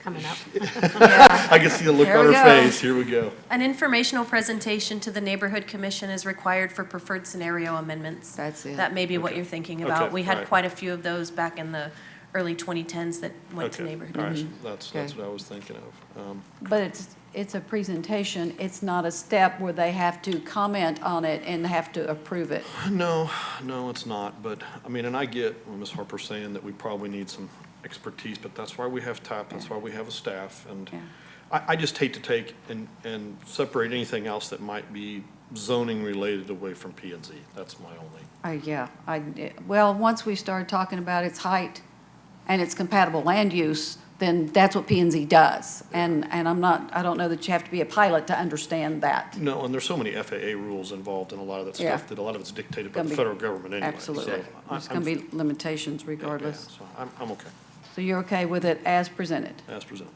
Okay. Mr. Prather? This needs to be a formal vote, correct? Okay, let me make sure that all the questions and comments have been heard. Mr. Thank you, Mendoza? Mayor. I have one more question. Will this in any way affect the citizens' ability to comment or to be at these meetings? So the citizens, this in no way, this commission affects the citizens' ability to go to a citizen comment or be there during the meetings and voice their opinion for anything that comes No, up? This is just- yeah, if planning and zoning is appointed the commission, they will have a public hearing and be able to participate. Thank you. I just want to ensure that this does not mean that, It'd be the same what Beautiful. people do now, I just want to ensure that the citizens They're still have the ability to. just getting additional Yes, ma'am. duty and perhaps additional things to comment on. Great, okay. Okay. Thank you. Mr. Vino, we'll vote. Mr. Scott, Mr. Gleason, Aye. Mayor Houston, Aye. Ms. Garza. Aye. Thank you. Mr. Gonzalez. Thank you. Mr. Mendoza Aye. and Mr. Prather. Okay, the motion passes 6-0. And that concludes item 7, and that concludes the public hearing portion of our program. And we are at item 8. Consider approval of ordinance 2023-44 on the first of two readings, creating a 4-hour parking restriction between the hours of 8 a.m. and 5 p.m., Monday through Friday in the general area of downtown San Marcos as authorized by Section 82.160 of the San Marcos City Code and amending the traffic register to reflect such parking restriction, including procedural provisions and providing an effective date. All right, council, I'm looking for a motion on item 8. Motion to approve. Motion by Mr. Gleason, seconded by Mr. Mendoza. Mr. Avila, are you here to provide information or answer questions if we I have am them? available to answer any questions. Okay. I want to thank the staff who looked at the maps. I think this comes with our parking techs who are noticing, these blocks are not as used as others. And as we have talked about, some people need more than 2 hours. One of the examples is having certain things done with your hair at the beauty salon. And so I think that this would be welcomed by some of our folks to have a little bit longer time period. I think, didn't we talked about 3 hour and 4 hour, and we said, no, that's too confusing. We're going to have the regular 2, and we'll do 4. And folks may have to walk an extra block or 2. Might not be terrible to figure that, you can walk an extra block or 2 and get where you need to go. Any questions, concerns? The only question, and I think it was answered last time around, holidays, how are we going to deal with that? Holidays falling on Wednesday or Monday or Tuesday? Do we just, Does that affect our 4-hour parking and 2-hour parking limits? So the parking restriction that is proposed would be a 4-hour parking restriction Monday through Friday between 8 and 5 p.m. let's say 4th of July falls on a Wednesday, and does it apply for that as well? As currently written, no. So that would have to be an amendment to this ordinance if you would like to include that. I just thinking about it, Mayor, I don't know how you feel on it. Well, I'm thinking that you're saying that we don't enforce it on holidays. Is that what you said? No, ma'am. I'm saying that the ordinance as written and as proposed is for a 4-hour parking restriction Monday through Friday, 8 to 5 p.m. Including holidays. Including holidays, yes. So does our staff work on holidays to? I cannot speak for parking enforcement. I didn't think so. Okay, I didn't think so. So effectively, it doesn't apply on at least city holidays. That's correct. Typically, they're not going to be out enforcing parking violations on city holidays. I wasn't suggesting they should. I was just, I'm seeing an inconsistency in what the rule is and what the effectiveness is. But then again, the activity center isn't open on holidays, and there's a lot of things that aren't done on holidays because we don't have staff working. Mr. Gonzalez, My question was answered. Okay. They're not on staff, and yeah, they can park the whole day, then go swimming or whatever they want to do. if they want to park downtown to do that, or in our 2-hour area. Mr. Mendoza? Thank you. Thank you, Mayor. Do we have as a city any events that happen during business hours, during the weekday, at all during the year, downtown? Does the city have any events like that? Whether it's like a Bubble Fest or just anything happening where we would want to have free parking for citizens? And again, if it happens during a weekday. All the ones I can recall, Corn Dog Day and all that, well, they were all on Saturday. Okay, great. I just want to ensure that we don't have. I can't promise that, but the trail riders, whatever day they come through town is the day they come through town. That's one that's not our event. We host them as they come through, and it's a different organization that sponsors that. I see Miss during Ivana, but yeah, we can ask. I bet Make she can sure. answer that question way better Yes. than we can, running back through our memory banks. Rebecca Ibarra, Director of Destination Services. Yes, Mayor, you are correct. Events that we host are traditionally on weekends. Thank you very much. All right. I was thinking of the Great Race, but that wasn't our event. Okay. She says that was Saturday. So, Just out of curiosity, let's say for some reason we do have something that happens on that day and it's not considered a city holiday. Could we inform our staff to not enforce that rule that day? Can we make an exception if something were to pop up that we didn't anticipate? We've actually had that request before. As I recall, it was an event being hosted by the LBJ Museum, and they requested sort of a waiver on a Yes, couple sir. of days for some spaces right there on Guadalupe Street, and we granted that request. Thank So you, that sir. could happen anytime if, just run it through staff. Thank you very much, sir. Okay. has your concern been addressed, and are you good? Thank you very much. I'm good with it. All right. Any other concern, Mr. Gleason? When I was flipping through the ordinance, I didn't see an effective date. Would it literally be after the day after the second reading? I believe the ordinance will go into effect 7 days after the second reading. Okay. Whatever it is, we're making it more open instead of less. No, So I know. I just didn't see it in the ordinance. Yeah. So that's what I just was. Okay. Let's see, Ms. Garza doesn't have her hand up. Okay.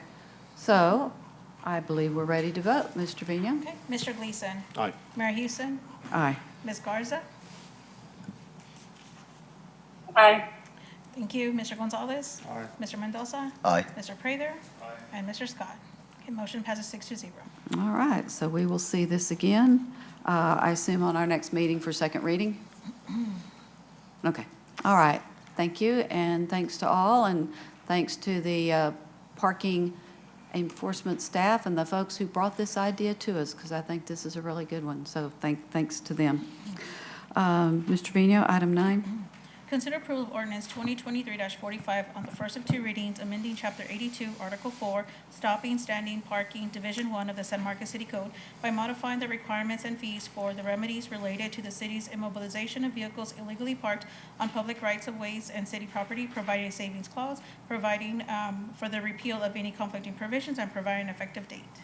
Motion to approve. Motion by Mr. Gleason. Is there a second? Seconded by Mr. Mendoza. And I believe Mr. Stapp is here to provide information about this item 9, the immobilization of vehicles illegally parked. Good evening, Mayor and Council. Chase Stapp, Assistant City Manager. I presented information and highlighted the changes to the ordinance at your discussion item at the last meeting. So I'm just here to answer questions. Also, Samantha Deo, who's our Parking Enforcement Manager, is online and can assist me if you all have any questions that weren't answered last time. Council? Ms. Garza doesn't? Okay. I think we're ready to vote, Mr. Trevino. Okay, Mayor Houston. Aye. Ms. Garza. Aye. Thank you. Mr. Gonzalez. Aye. Mr. Mendoza. Aye. Mr. Prather. Mr. Scott, and Mr. Gleason. Aye. Motion passes 6-0. Council, it is 7:29. We usually take a break at 90 minutes. I don't think we're going to finish this agenda in the next 10, so shall we take a break? And I will see you back here. You can turn your Zoom cameras off now if you want. Need your cameras back on, sitting in your chair at 7:39, please.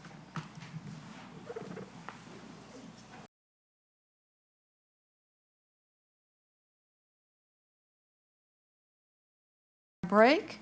And we are at, I believe, item 11. Is that correct, Ms. Trevino? 10, Mayor. You are correct. Thank you. Okay. Consider approval of ordinance 2023-46 on the first of two readings, reducing the speed limit from 30 miles per hour to 25 miles per hour in the Oak Heights neighborhood, authorizing the installation of signs and traffic control devices reflecting the new speed limits, directing the traffic register maintained under section 82.067 of the San Marcos City Code be amended to reflect the new speed limits, including procedural provisions, and provide an effective date. Looking for a motion? Second. Motion by Mr. Gonzalez, seconded by Mr. Gleason. Are there any questions, concerns? Ms. Trevino, we will vote. Okay. Ms. Garza. Aye. Thank you. Mr. Gonzalez. Aye. Mr. Mendoza. Aye. Mr. Prather. Aye. Mr. Scott. Mr. Gleason. Aye. And Mayor Houston. On to item 11. Consider approval of ordinance 2023-47 of the first of two readings, authorizing the installation of speed cushions in both directions in the 500 through 700 blocks of Ulen Road from Mill Street to IH 35 West Access Road, including procedural provisions, and provide an effective date. Motion to approve. Second. Motion by Mr. Gleason, seconded by Mr. Mendoza. Are there any questions? I think the information everything in the packet was very explanatory. Ms. Trevino, we will vote. Mayor? Yes, sir. I just want to make a small comment to Mr. Salvas. Would you move your microphone a little closer to I'd like you? to make just a small comment to Mr. Salvas for listening to those people that live on that street. Thank you very much. All right, we do listen to our residents. Whenever we're talking about speed cushions and changing the, how many miles per hour you can go in a neighborhood. Ms. Trevino? Mr. Gonzalez. Aye. Mr. Mendoza. Aye. Mr. Prather. Aye. Mr. Scott. Mr. Gleason. Aye. Mayor Houston. Aye. And Ms. Garza. Aye. Thank you. Motion passes 6-0. On to item 12. Consider approval of resolution 2023-102, approving an award of a construction contract to Sutter Hills Construction LLC for the Midway Street Utilities Improvements Project in the amount of $1,398,490, authorize the city manager or her designee to execute the contract on behalf of the city and declare an effective date. Motion to approve. Motion by Mr. Mendoza, seconded by I'll second it. Mr. Gleason. Any questions, concerns, thoughts? If I can just say, I think this is a step in the right direction to help those in need, the businesses that we, This is Midway Street, I'm so sorry. Oh,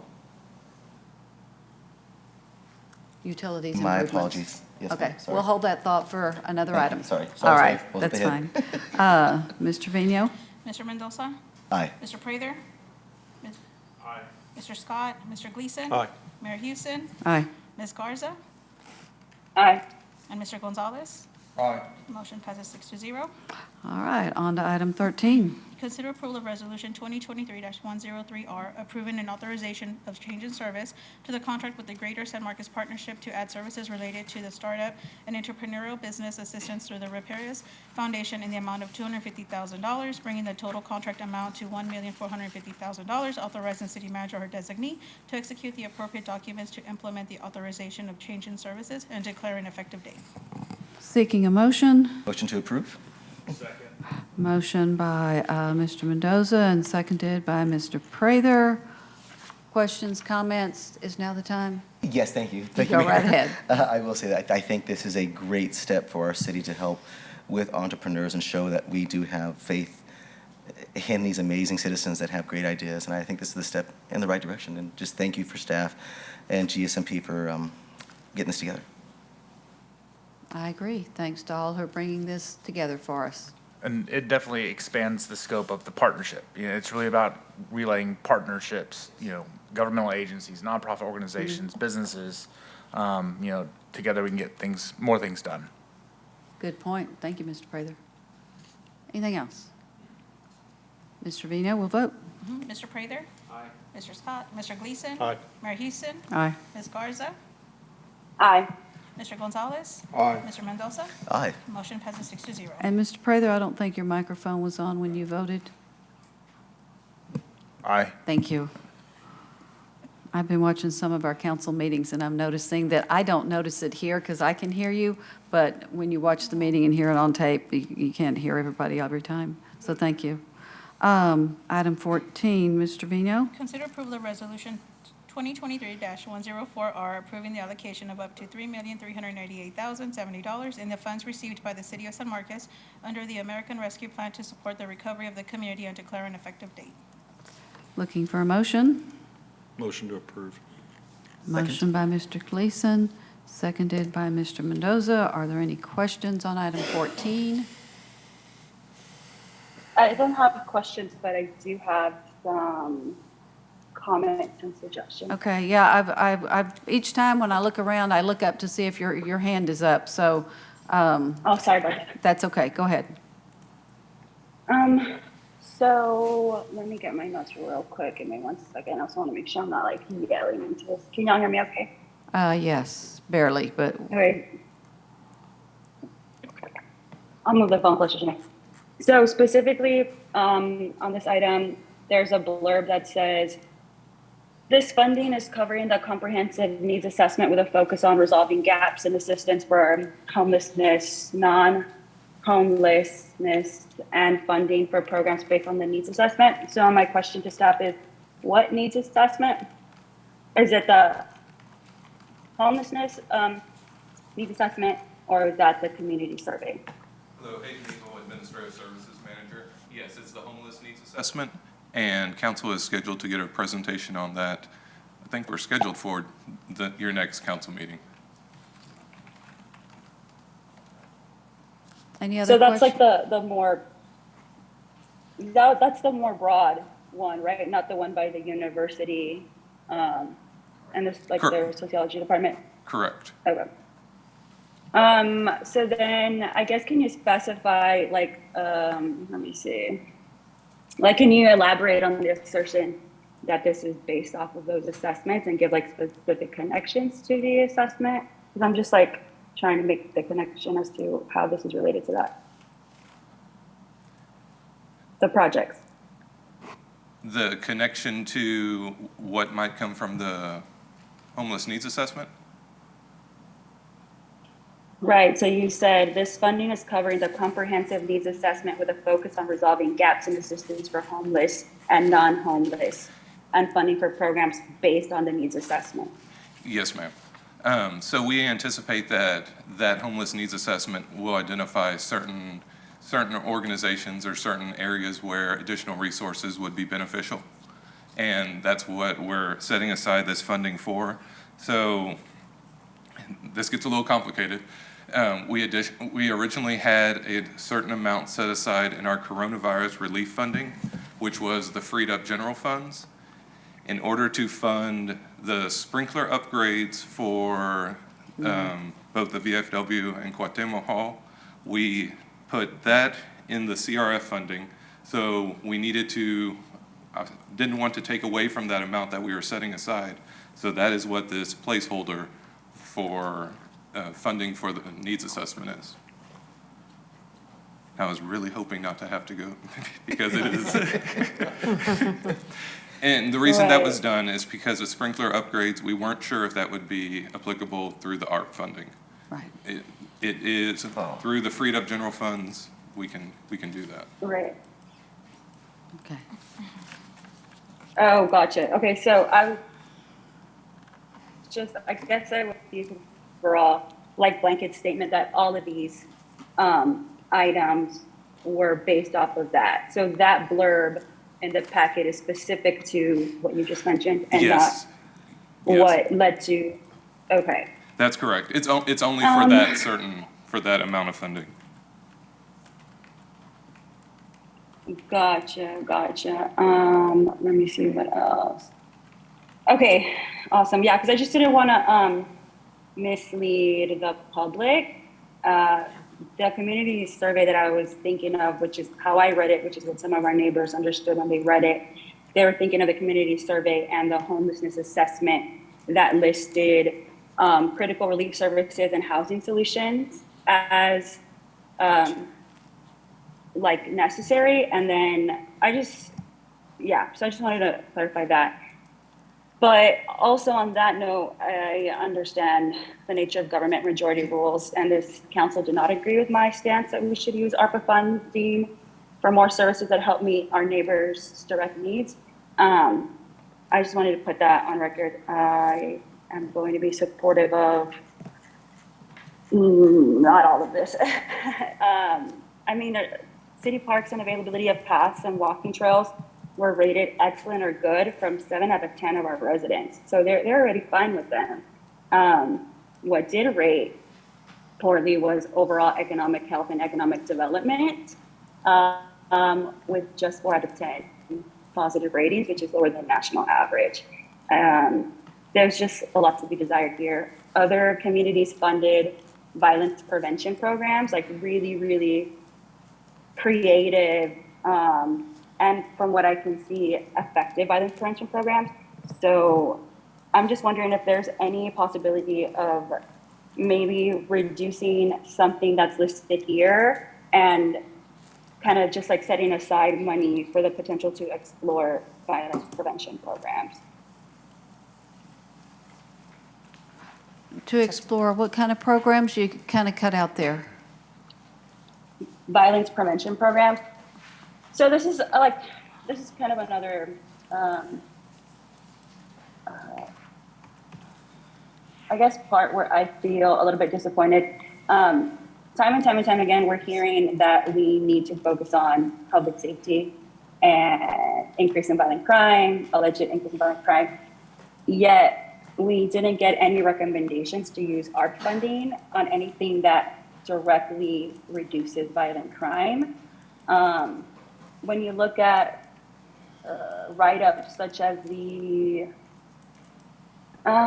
American Rescue Plan Act, it's like this, from their write-up of the United States Conference of Mayors, there's so many programs that other mayors and other cities proposed and funded that specifically address violence prevention.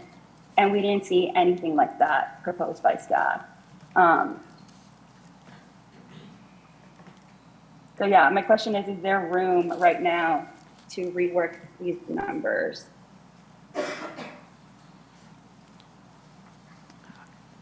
Or I guess if anybody's interested in having that conversation, right? Well, hold on. I think I asked this question once before, but the Ulen Road Quiet Zone improvements, which is over $1 million, we were seeking a grant for that, and remind me if we haven't heard or if it didn't work out. I think we just heard earlier this week that we were not selected for that grant, not with this round. Correct. Okay.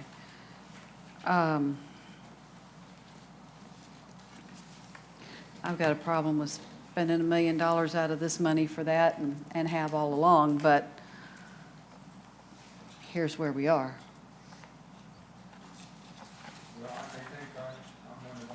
Is your microphone on?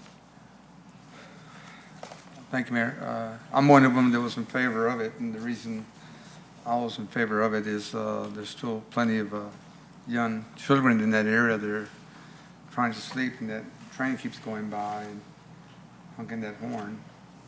I think Council Member Scott was also in favor of it. He was very strong for it.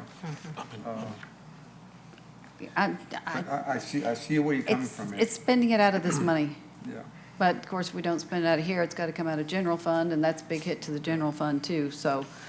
But if it doesn't happen, I just want to make sure it stays on the radar try again for for that grant. Keep on trying. Oh, it's been on the radar for A long time. 15 years, I think, or something. So I don't think staff will Yeah, forget more. it. Yeah, is this a grant that we can apply for again? Yes, and I believe there are additional rounds for this grant. Okay. And it's actually been something that we identified that you may be speaking about on your legislative trip next. Oh, okay. I mean, we're still going to ask for it. It's just the fact of, Yeah. y'all gave the direction to put it in there, so y'all can change that if that's what your choice is, but. Let's see. Okay. I guess one thing that I could add is that, yes, this item tonight does allocate all of the funding that the city has received. However, we've started the process of validating each of these projects and determining, okay, will we actually be able to spend all of the funding? And just based on the planning that we had, some of these projects we were forecasting for 5 years, and we're not going to have it for 5 years, that there will be some additional money to reallocate down the road. And this probably isn't a project we're gonna start tomorrow anyway. This, I'm sure there would be, do we have any idea when the next round is gonna be? Is it after the next budget cycle or fiscal cycle? Same time next year? In the fall. In the fall, in the fall. Well, if there is extra funds left over, how do we, Did you turn your microphone on there? it's off. How do we guarantee that that money won't get pulled out of that other, the money we're gonna put aside if we decide to go that route? So anything that you've allocated, I'm bringing it back to reallocate in Oh. case we're shifting anything. Okay. So that would be coming back to council. All right, we can address it then, I guess. Thank you, Sarah, I appreciate I it. mean, that could be the thing, is just that we leave it in here if council would like to do that. And then if we are successful in getting the, the grant in the fall, then we would bring something back to council to let you know, hey, we've got this money to reallocate. And so we could do that as well, because it's going to take us time to kind of get that project moving forward. Well, and we know we want to do it, so any work that's done would not be wasted, correct? Correct. It's just a matter, it's just a matter of the timing as far as the spending of what funding source and that Right. kind of stuff. But I mean, anything that's working on to lay the groundwork for, measuring things or whatever, all that should be good. Okay, so the applications are in the fall. Will we hear back in the fall, or is that one that you apply in the fall and you find out this time of year? I'm seeing Ms. Moore, you're nodding yes, so we won't know for a year if we get that, unless there's another funding source. Correct. Okay. Does the feds have any clawbacks on any of these COVID relief funds, like if we don't have it planned to be spent or spent? I've heard of some of the budget negotiations they were talking about clawing back, tens and tens of billions of dollars in COVID relief funds. That's actually one of the reasons why we have this item tonight, is because speaking with our consultant, they said we're kind of in a gray area, just allocating it. That to be, by the end of next year, we need to have everything obligated, which means that we either have a written agreement or we have a signed contract.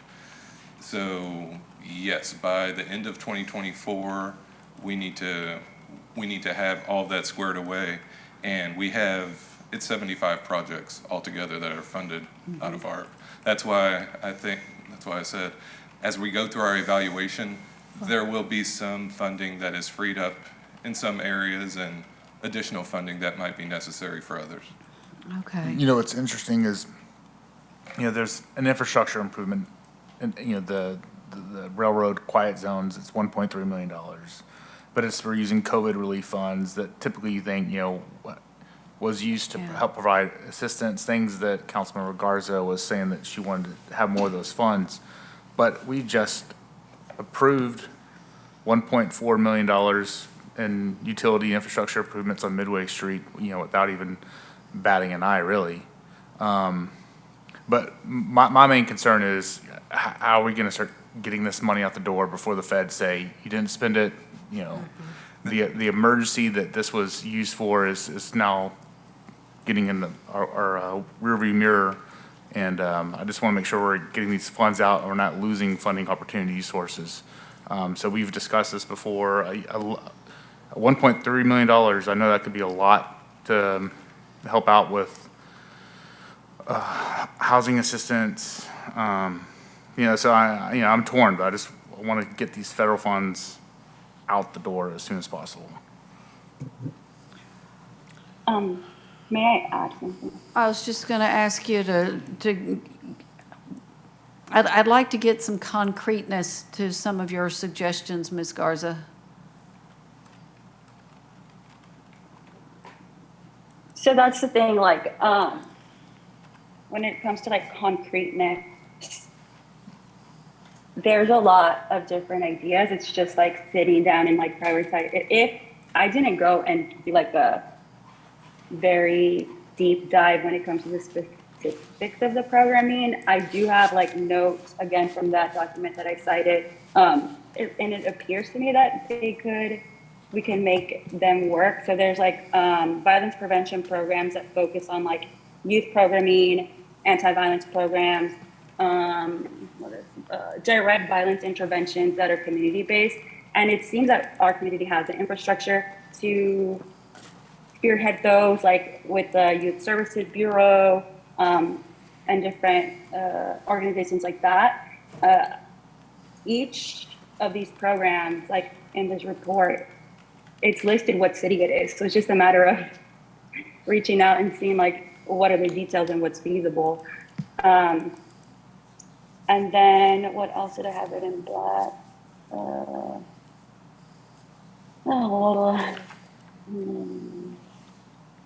Yeah, there's also like this other city site, like I think this is in Florida, Orlando specifically. They did community violence intervention programs based on the national best practices identified by the National Institute for Criminal Justice Reform. And in that write-up, they give like really specific ideas.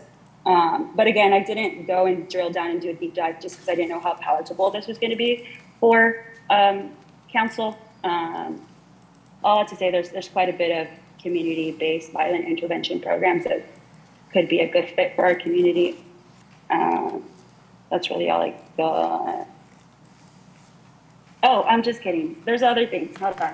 Okay, so this is something that's related to like conversations that we've had regarding mental health services. So through and I can't remember if they briefed us here on council or if it was CJR committee, but for example, we have like the mental health court now.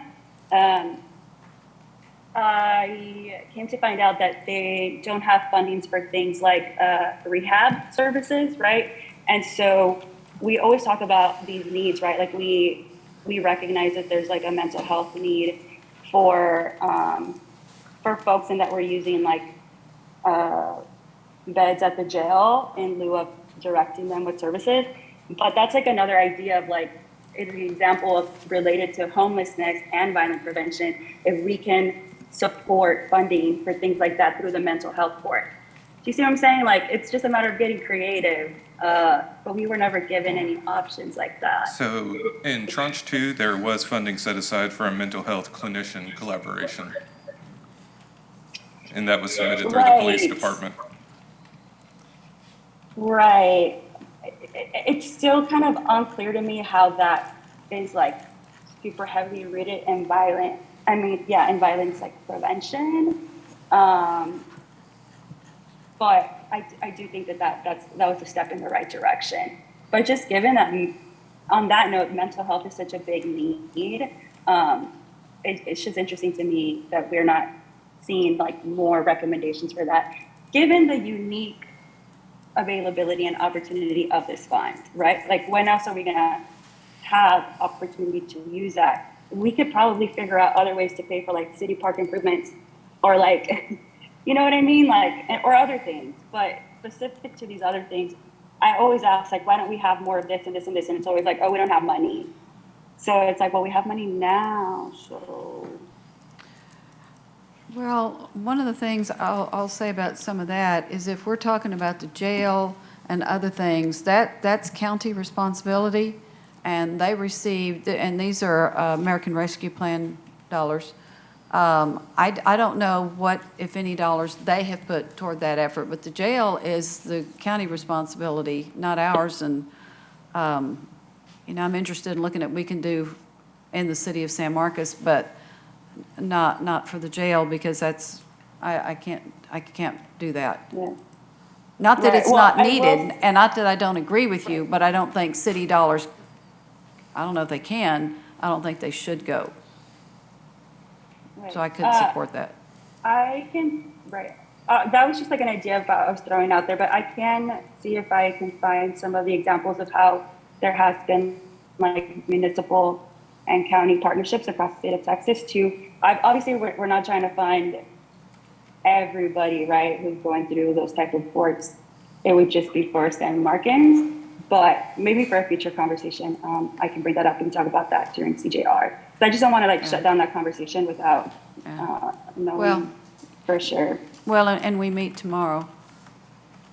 Mr. Gary, did you have something to enlighten us? Mayor, my only Oh, comment- Turn your Zoom mute, leave it muted, because we use these Oh, that's a microphones. good point. Yeah, thank you. Mayor, my only comment is here, just seeing how the discussion is going. I think the way this is presented is staff has a recommendation, and, you know, there's a motion to approve it as is, but I think in order to kind of distill and narrow down the discussion, you really should have a motion to amend with a concrete counter That's- proposal with a second. And if it doesn't get that second, it's really, you know, using the council's energy on something that didn't Right. gain a second, and you could just go Right. through amendments. Yes.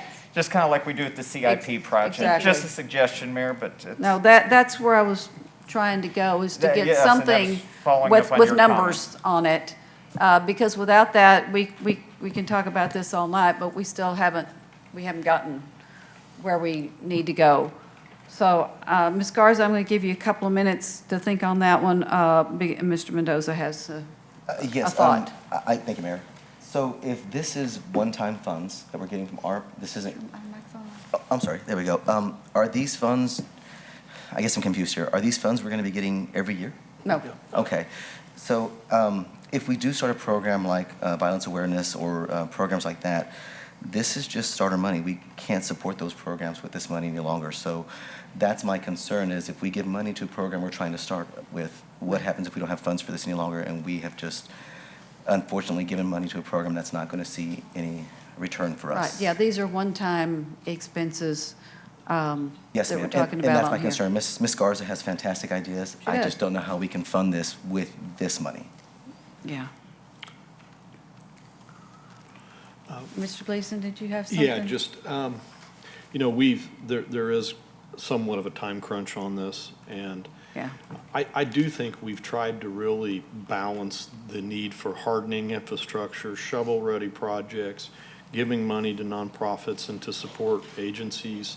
I think we've done a pretty good job of that. Staff has done a good job working with our partners to identify things that have been needed in the community. And when I look at this list, it's some hardening of the emergency operations generator within the food bank, and then liaison and caregiver support. So we need to get this money spent just in case. I mean, that's a reality of it, that it could Mhm. disappear. And this is a project that's been on the radar for a very long time. On what, this project, are you talking about the I'm talking Hewlin about Road? the quiet zone. Okay. Yeah. And so I'm in support of, you know, we've kind of discussed this previously, and I've spent some time thinking about it. And so I'm in support of just moving forward with what we have here, and let's get it done. Okay, so, Ms. Garza, do you have a motion to amend? I tried to buy you a little Yes, time there. Do you have a I motion appreciate to that. amend ready? Yes. Oh, okay. Can you hear me? Yes. Okay, yeah, I guess I'll do a motion to amend. What is it? Dang, that's a lot of money though. I guess changing the item of the Newland Road Quiet Zone improvement. See, this is where I don't know, like the number, because if you cut it in half, can like you even pursue it, right? That's the thing. Yeah, it's an all or nothing thing. Great. Well, okay. Well, then my motion would be to strike it all, and to allocate, I don't know, just strike it all and leave the rest open for other direct aid programming. Specifically, maybe not the whole amount, but I don't know, like, I'm just going to throw out some numbers, $300,000 specific for community violence prevention programming. And then just like a quick comment to Mr. Mendoza. I hear you. That was a concern about it's like a one-time thing, but cities across the nation have decided to prioritize violence prevention programs just given like the national trends. And the way that they framed it is not as like, oh my gosh, how would we fund this in the future, but more as an opportunity to pilot a program. And they structure it so that it is a pilot program with a commitment to thoughtfully engage in funding it during their future budget process and or secure grant funding, right? So yes, it's a conversation and a concern that has happened across the nation.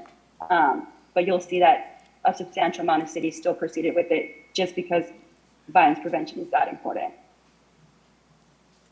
So as I understand it, your motion is to remove the Euland Road Quiet Zone improvements in the amount of $1,324,000 and to, that's a delete, and then you want to add $300,000 for community violence prevention programs, is that correct?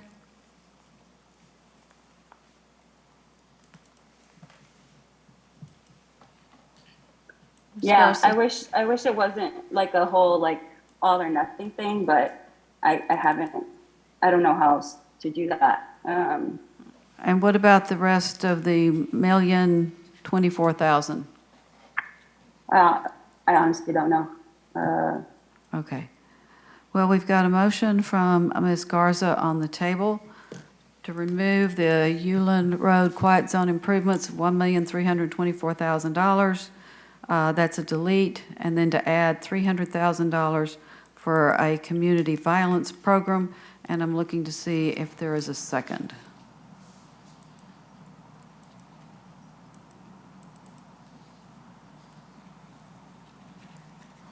Yeah, it's not a bad idea, Ms. Garza, but I think we're getting late in the process to be doing those, maybe, but we won't forget about that, and we'll see how we can address that in the future. And let's talk about that at CJR either tomorrow or next month. I'm not sure what's on the agenda for tomorrow. That's fine with me. Y'all are the ones who are going to have to answer to your neighbors, not me. Thank you. Okay. Are there any more questions, concerns, amendments to this item? If not, let me ask Mr. Meagle. As we work through this, because it was $18 million total, and as we work through, we figure some might need a little more, some might take a little less. You're going to continue to keep us apprised of where that stands. And if there's some money left over, hopefully we'll know relatively soon. Yes, ma'am. Okay. So you receive a quarterly report based off of the expenditures from the previous quarter. Right. And in addition to that, my goal is basically to have everything obligated by June of next year. That would give us a grace period, I guess, or a cushion of 6 months to make sure that everything is obligated. So yes, you'll see me a lot as we're going through this process. All right. Well, and I do appreciate the updates. Okay. And the charts. The charts are awesome. Yeah. Thank you so much. We like, Ms. Garza and I like the charts. Okay. So, Ms. Trevino, we will vote on this one now. All right, Mr. Scott, Mr. Gleason. Aye. Mayor Houston. Aye. Ms. Garza.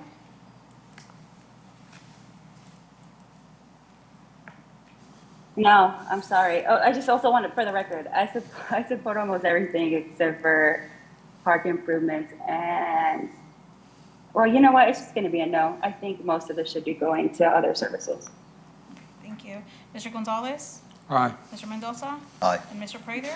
Okay, the motion passes 5-1 with 1 absent.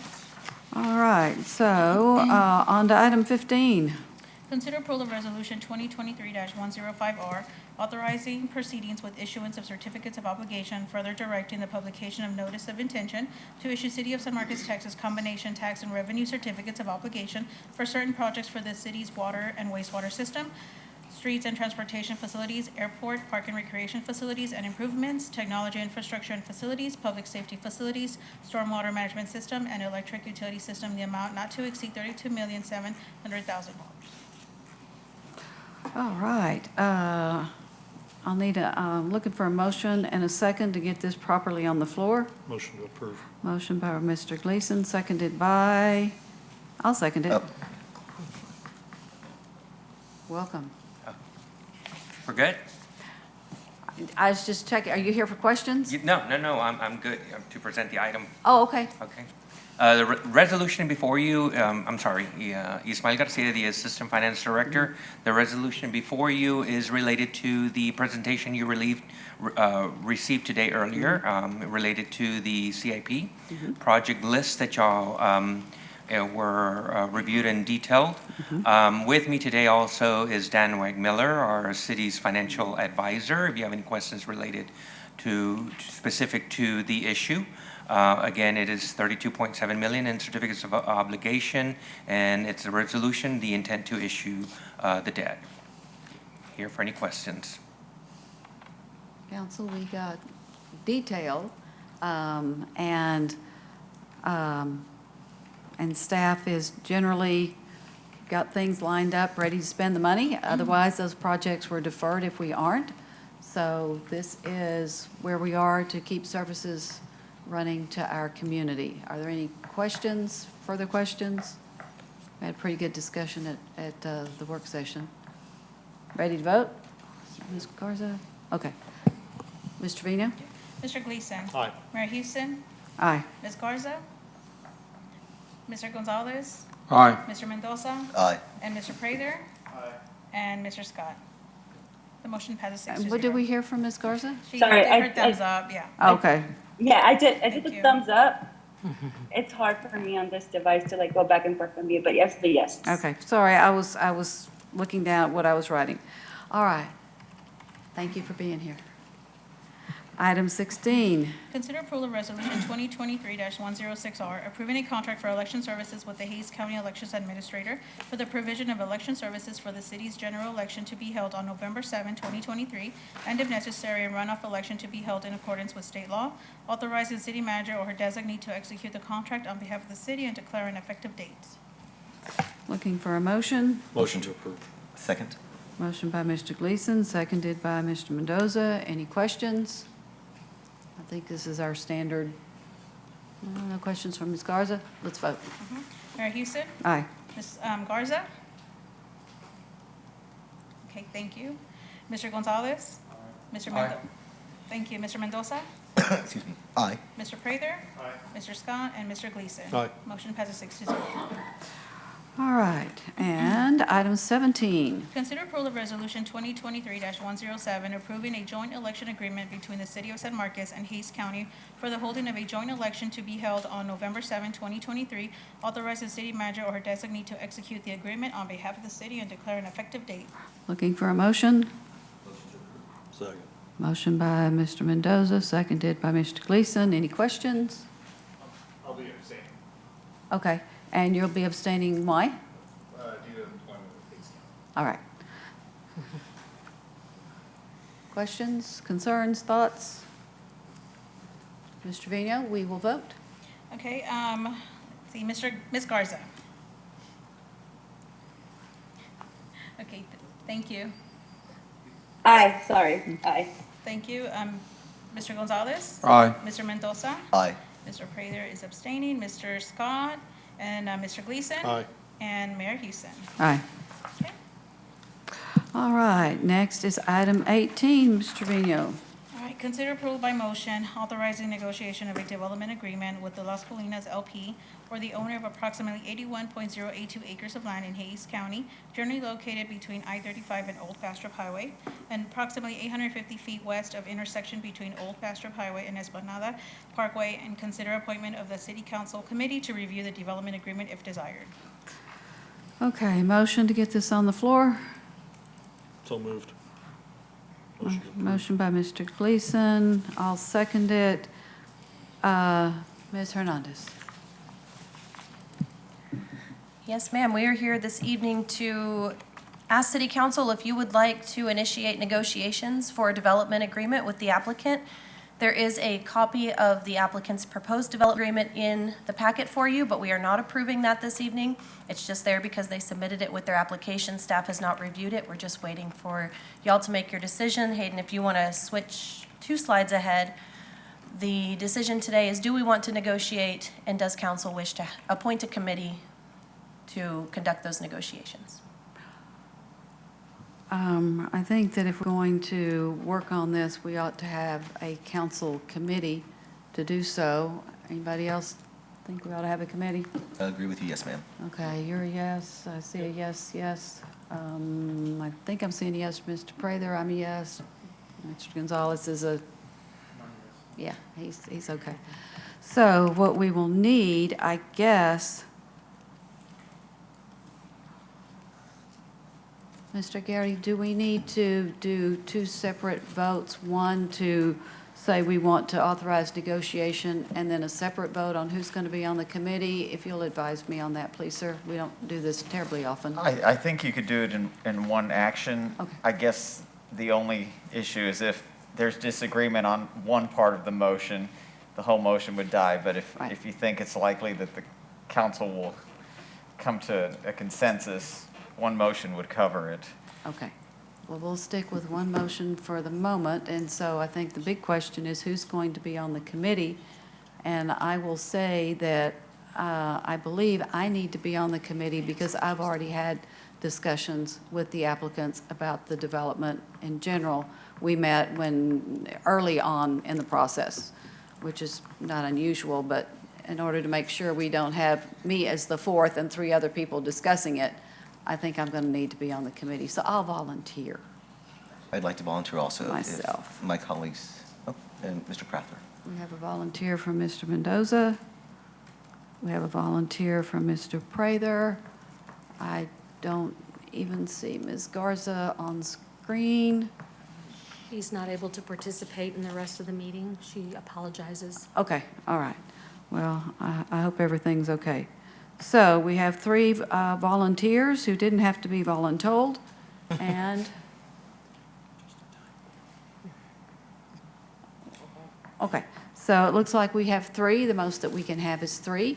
So at this point, I believe the motion that we're voting on is authorizing the negotiation and to have a committee of myself, Mr. Mendoza, and Mr. Prather as the committee to work on this. So that's what you're going to be voting on when Mr. Trevino asks for your vote. Okay, Mr. Gonzalez?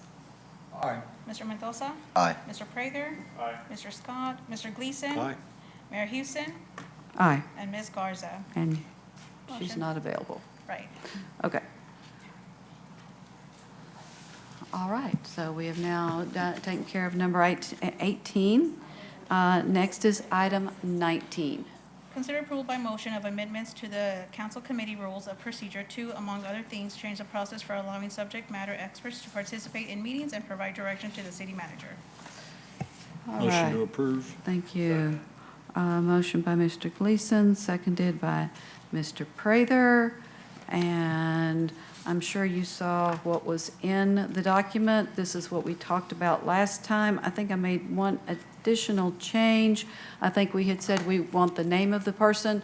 I thought sometimes I can remember someone's title, but I don't remember their name. So it's by their name or their title would work to specify who it is that we're talking about. Is it already in the, do we need to make Yeah, an no, amendment? I've put that You in did there, it. but it's in addition to, it's in there to vote on, but it's one extra item from what we talked about last time. So we don't need a motion to amend to put it in there. I just wanted y'all to didn't- know I did something a little different from what we talked about. Okay, that's fine. Had it been more substantial, I just pulled it out as an No, amendment. you're But fine. any questions? Comments? Okay, Mr. Trevino, we will vote on this one. Okay, Mr. Mendoza? Aye. Mr. Prather? Aye. Mr. Scott? Mr. Gleason? Aye. Mayor Houston? Aye. Ms. Garza? Mr. Gonzalez? Motion passes 5-0, 2 absent. All right. And next to item 20. Discuss and consider appointment to fill vacancies on the following boards and commissions and provide direction to staff. A, Neighborhood Commission, B, Parks and Recreation Board. Okay, council, let's do Neighborhood Commission first. We do have an applicant in the sector that we're seeking a replacement. And so I'm waiting for a name to come forward from EB. Yeah, all right. Are we ready to vote? 1 for 1. Okay. Mr. Prather? Aye. Mr. Scott, Mr. Gleason? Aye. Mayor Houston? Aye. Ms. Garza? And Mr. Gonzalez? Aye. Okay, motion passes 5-0. Okey-doke, and we also have a volunteer for the Parks and Recreation Board. I'll nominate John Tomatis. All right, I'll second that nomination of John Tholomedes. all right. We don't need a second, but the, I just wanted to say that thank you for your vote of confidence it's the there. Greek enunciation of his name is Tholomedes. It's what? Tholomedes. Oh, it's Really? Tholomedes. Yeah. Oh, Tholomedes. Apparently he learned that on one of his trips to Greece. Oh. okay, John, if you're listening. yeah. All right. So again, we have a 1 for 1, so, Ms. Trevino, we will vote. Mr. Scott, Mr. Gleason? Aye. Mayor Houston? Aye. Ms. Garza? Mr. Gonzalez? My mother used to call him John Tamales. I really like John. I'm an aye. All right, thank you. Mr. Mendoza? Aye. And Mr. Prater? Aye. Okay, the motion passes 5-0. All right, we're down. We're on item 21. Full discussion regarding the Arts Commission Recommendation Resolution 2023-02RR, selection of artists and design for Ramon Lucio Park, and provide direction to the city manager. All right. Charlotte Watney, Creative and Marketing Director for the CVB. I don't have a presentation, but I'm here to answer any questions that you may have about the project that was put in your packets. The photographs in the packet were very clear. Remind us again how tall this is going to be? It will be 16 feet tall and at the top about 10 feet wide. Yeah, okay. So, yeah, my only question, because it said something about no maintenance, but when I saw it's painted, I thought at some point, we're going to have to fix paint, but you've answered that, and every 10 years is not a bad deal on that, and you were budgeting for it? Yes. All right. Are there any other questions? Actually, I have a comment, Mayor. Go ahead. I just want to say thank you. This is my neighborhood park, and this is just, it's about time we had some art in this neighborhood, and it's something that will allow a lot of pride, not just for Rio Vista neighborhood, but East Guadalupe. And just thank you. Thank you for just giving us something beautiful. I did it just for you. Oh, thank you. It will be magnificent. It's going to be gorgeous. Yeah. All righty. I'll maintain it. So at this point, this is a discussion, at which time what we're doing is we're actually providing direction as to whether to bring it back or not, correct? And is everybody who's in chambers, you want to see this again so we can vote on it? Yes, we have to. Can we not just get direction to staff? Well, let's see, let me get on Zoom here.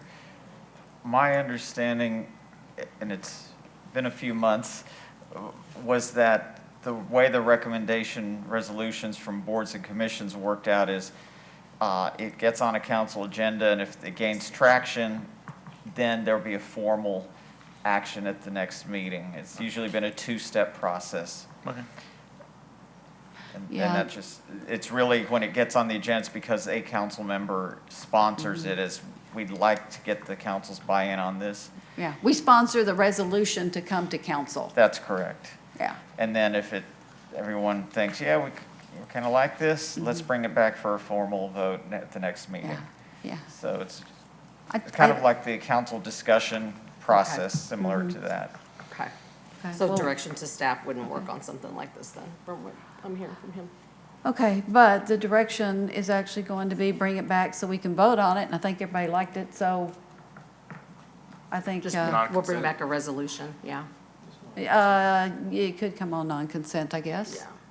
I'm sorry, non-consent or consent? Consent, it would be Yes. on, yeah, That's consent. what I meant to say. Okay. All righty. Thank you. Thank you, Sharon. So, yes, move forward.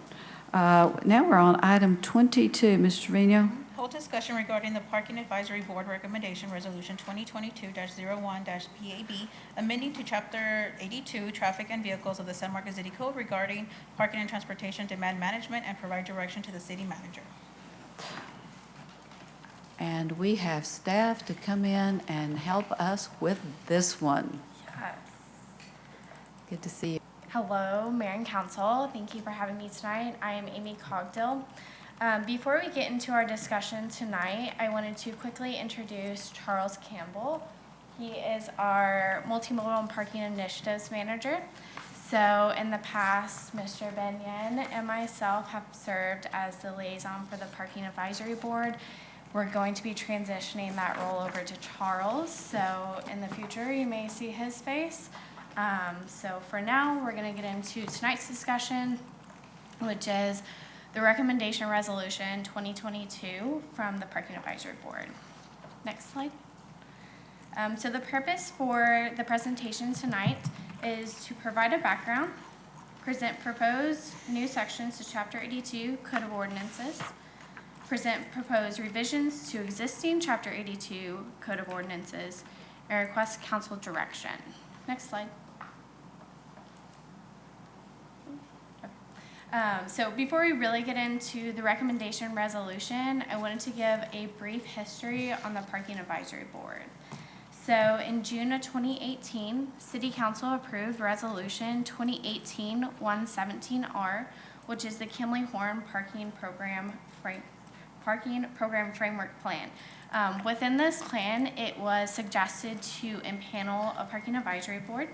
So in December 2018, the Parking Advisory Board was established, and their charge includes providing recommendations on parking and transportation demand management, creation and management of parking benefit districts, on-street, off-street, and permit parking regulations. Next slide.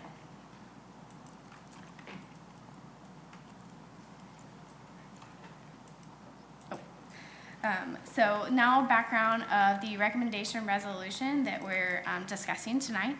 So in April of 2022, Parking Advisory Board approved the recommendation resolution 2022-01. And this really outlines the board's intent to request the City Council to authorize modifications to Chapter 82, which is also known as the Traffic and Vehicle Chapter, where all parking codes reside.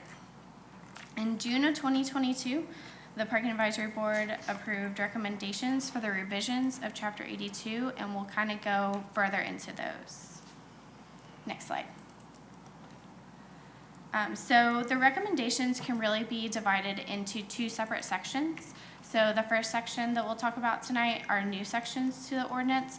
So these currently are not in there, so the board is recommending to pop them in there. The next section we'll talk about are existing ordinances that the boarders recommend just minor tweaks to. So starting with the new sections, the first one is to create a process to establish and manage the parking benefit district. So this is actually straight from the board's charge, and it really outlines the process to create the parking benefit district. This process isn't established, so it's just really creating that process to have a program in place.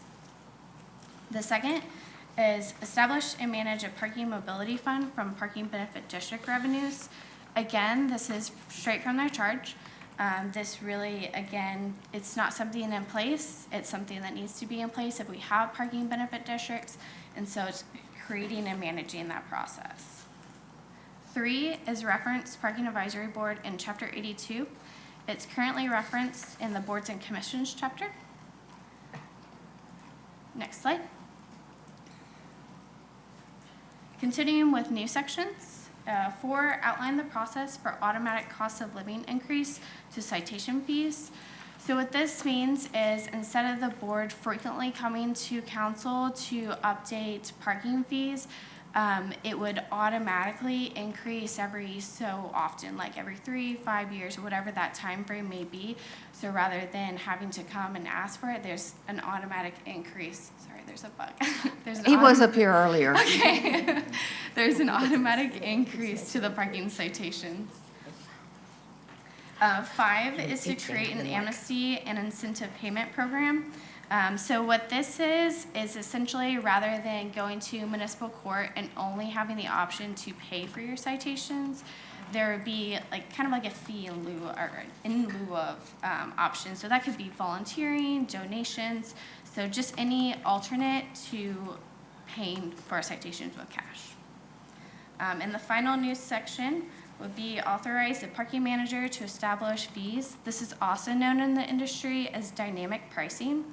And this would allow council to set a range of citation fees, and the manager can adjust the citations within this range due to demand. Next slide. And so now we're going to get into revisions of current ordinance. So these are items that are already in the ordinance. They just may need, are recommended for an update. So the first one is to add the definition for the term mobility to add a little bit of clarity for what we're talking about. 2 is to require the city's traffic register be made publicly available on the city's website. So it's already in the code and ordinances, but just having a map available online for people to visit and to really understand what the traffic register is. 3 is update parking citation fees. So this hasn't happened in quite some time, so just updating those to more present stuff. 4 is extend the parking citation fee schedule for citation payments. So this one, currently if you receive a parking citation fee, you have 15 days to pay that citation before you incur a late fee. So the board really wants to look at increasing that time so you have more opportunity to go to municipal court and figure out an option for you to get rid of that ticket, either pay it or any other option that they can offer. Next slide. And Mayor, if it's appropriate, I would like to turn it over to you for direction on what you would like staff to work with legal on. We would then present this information to the Parking Advisory Board and bring it back for your review and final proposal. So council, what we need to do is we need to address each one of these items, and as I understand it, not in detail, but just do we want to move forward with these? And I think the Parking Advisory Board's got some details already in mind. Yes, and that's correct. So we're just looking at the broad concept, not really necessarily the details. Also, I forgot to mention, we have a couple of our Parking Advisory Board members. We have our chair and co-chair. So if you have any questions based off that, I'm sure they would be happy to hop up here. But yes, just the broad idea. True. And we will need you at the microphone if we need you answering a question, because we want to hear what you have to say and we want everyone to hear you. Okay, so may I just go through these? Okay, yes. But don't go too far. The first one is to create the process to establish and manage parking benefit districts. I've been talking about it for a long time. That doesn't say we have to have paid parking in there, but once we get some parking districts defined, there's some other things that we can do once we know what perimeters there are. Correct? If I say anything wrong, stop me, because we don't want to go forward with bad information. Okay, so are we good with this, Ms. Prather? Okay, I see a thumbs up, so I see a yes. I'm seeing yeses down here. Okay, yes, we need that. The second item is I got to read from here. Establish and manage a parking mobility fund from parking benefit district revenues. I think we could use a sentence or two on that one if our chair or vice chair wish to You can have more than a couple of sentences if you need to, but, So the vision here is, again, much like you said with the parking benefit district, is we need the structure, we need the bucket. Whether or not we fill it, what we would fill it with, are whole other separate conversations. Right. But this is sort of to begin to think about parking more rigorously in terms of what it's costing us, what we get from it, and to have, again, this bucket, should we want to use it later, this just gives us the ability to have that structure it's a there. framework. Yes. Okay. So council, are we good with moving forward with that framework for the parking mobility fund? I'm seeing a thumbs up from Mr. Mendoza, from Mr. Gleason. Mr. Prather? A thumbs up there. Okay. We got 4 thumbs up on that one. Reference the Parking Advisory Board in Chapter 82, which is currently referenced in Chapter 2. Mr. Vino, is Chapter 2 where all of our boards and commissions are listed? Okay. What would be the benefit of moving it, because I hate for it to get lost from where our others are? Are there legal advantages to moving the Parking Advisory Board into the same chapter that talks about traffic and fines and where you can and can't stop, stand, and park, and a lot of other things? So we weren't thinking about legal, I obviously defer to that. It was, when we had started to look at it, it was not clear currently in Chapter 82 what our role was. And so when we were sort of looking about it, we sort of put it there, but I think this is exactly why it's good to have an authorization for us to be able to actually talk to staff and legal about what it means, because this was us monkeying about in the code. Okay. Well, I can see that we need to reference that we have a board, but I would think that we still need the detail in Chapter 2, but we can say, hey, there is one, and if you want to know who can be a member and all that other stuff, you go over here. But Yeah, one question we had was if, right now, the board is comprised as essentially the downtown, if we have additional parking benefit districts in different places, how their representation would be included in the board may be worth thinking about sort of what that composition would look like. So that was, I think, why we started to look into that, is if we have a parking benefit district that's not the downtown, how are they represented on the board? Mayor, I think you're on the right track, though. It's very similar to what we have the Planning and Zoning Commission and the ZBOA. Both are referenced in, and some other boards perhaps are also referenced in Chapter 2 with their general purpose and structure, and then the specific duties as to different processes are outlined in Chapter 82. So I think with working with the legal department, I think we can sort through that to kind of be consistent with how we handle other boards. okay. And it says reference, it doesn't say move or only be in Chapter 82. So I think we're okay with this one. So are we good with, I'm seeing yeses? Okay, so we're all yeses. All those present are yeses. And then item 4, outline process for automatic cost of living increase to citation fees.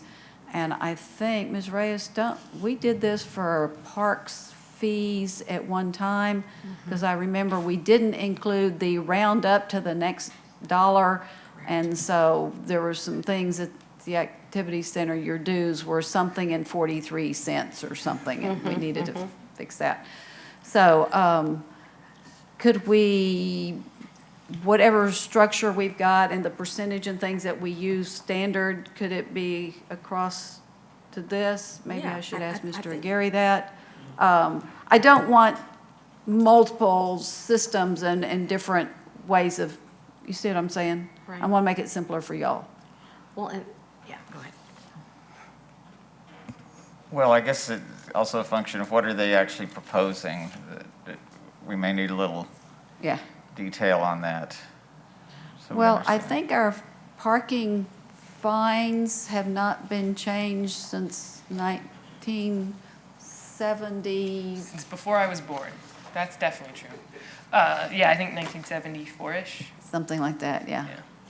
So that's almost 50 years ago, and we might ought to make them different. But I appreciate the, let's get it in here with a standard going up where we don't have to talk about it every 50 years. I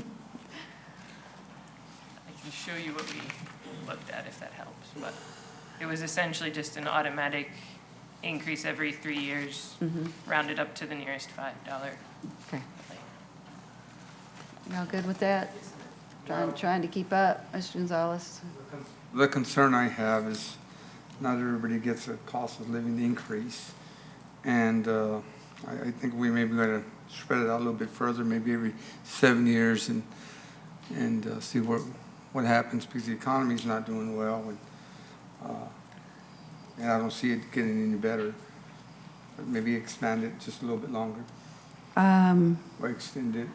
And just something to know is these are what I often call self-inflicted wounds. You can avoid this raise by not getting a parking ticket, by following all the rules.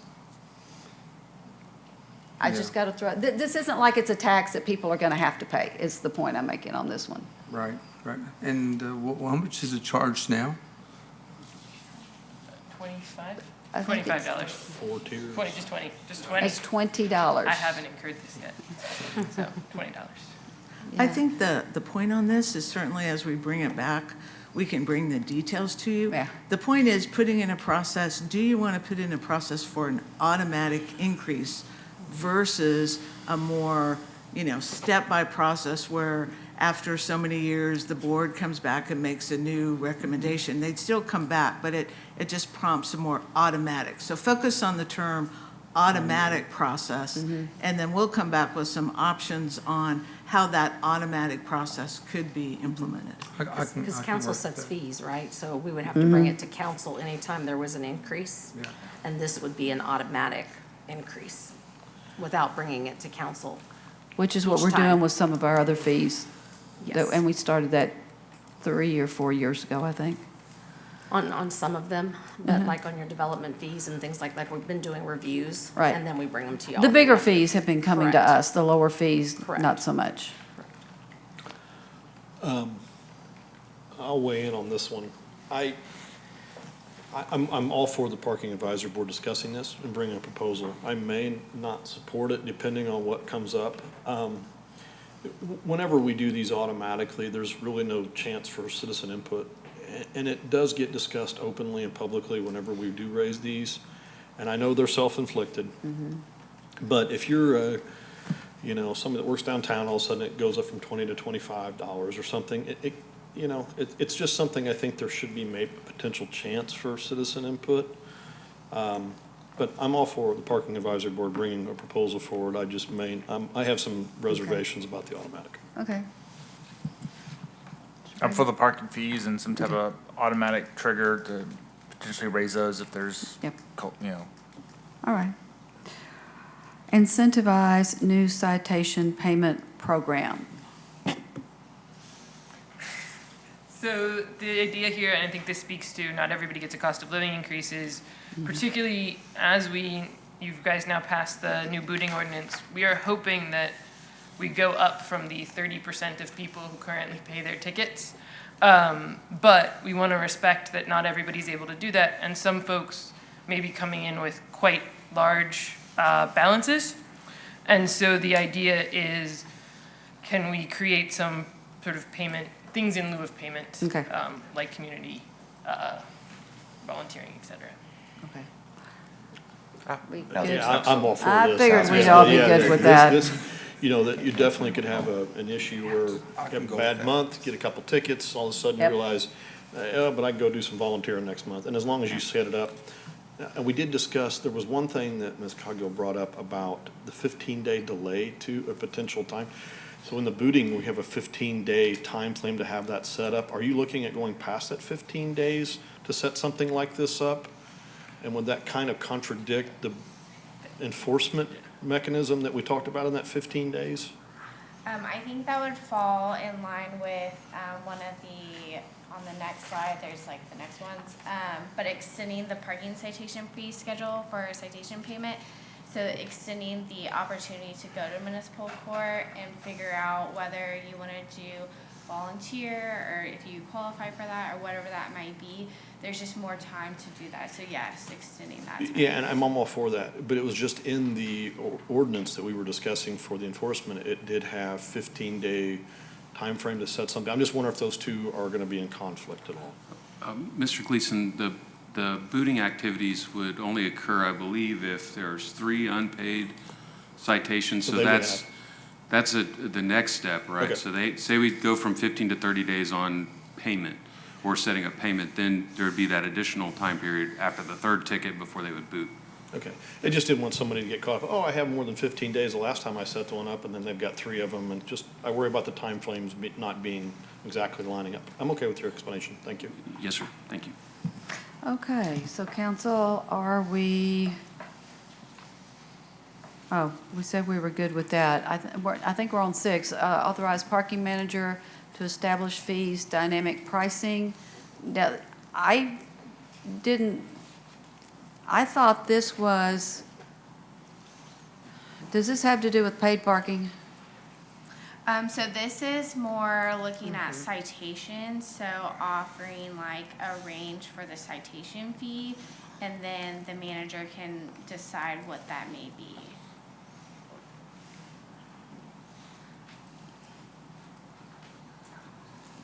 Mayor, this is not paid parking. This is Okay. citation fees.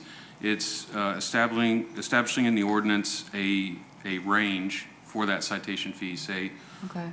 $10 to $20, and then allowing the parking manager to look at seasonal demand and daily demand and help the parking enforcement staff establish a certain fee for a certain area.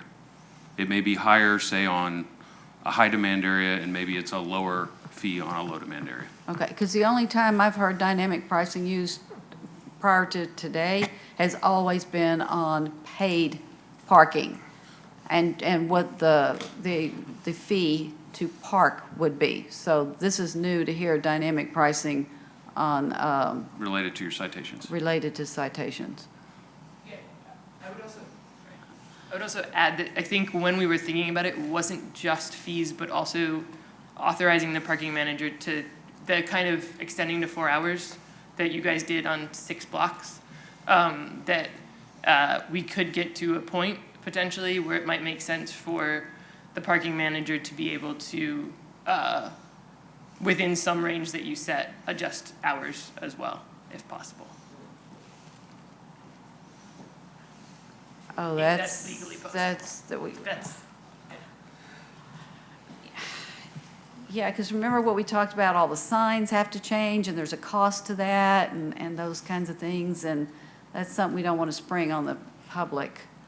So, okay, I don't know where I'm going to go with that one. Council, where, yes?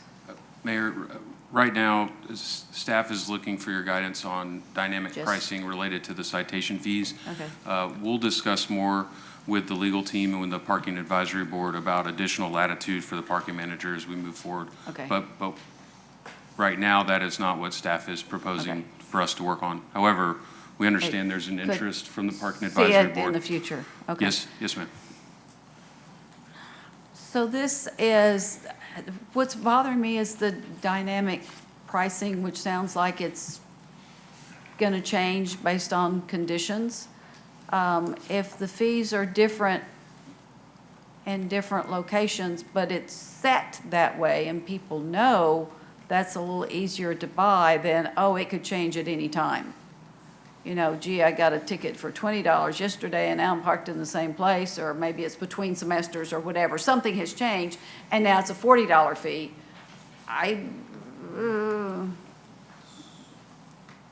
Mayor, we'll do some work, some staff work. Yeah, that's, Understanding that this may not be something that council may be interested in, but we'll dedicate some time to look at this and we'll bring it back with clearly defined parameters for you to consider. I'm willing to look at it, but like Mr. Gleason said earlier, this may not be one that I gonna, but let me see if we're all interested in just getting a proposal and looking at it. I hate to say no to that. Yes, ma'am, and we'll change dynamic pricing. From now on, it'll be range of citation fees. Better? That sounds much better. Okay. Well, and one of the Thank things you. I kind of figured you Agreed. were getting at here is I've been to some cities where you pull up and it'll say parking violation $20 to $60. Correct, sir. And it may be based off of events going on, time of year. I Yeah. have seen cities do that. It is a little confusing. I don't necessarily like it. I don't mind staff looking at this, but that's how they would Yeah. do that. You would pull up, and be like, well, it could be 20, you know. So at least you know the range. At least you would know the range, but it does create some confusions, but I get what they're trying to get at, because I have seen that in other cities. Like a busy 4th of July on a river, like, hey, you illegally parked today, it's $75 or $100 versus your normal $20 ticket.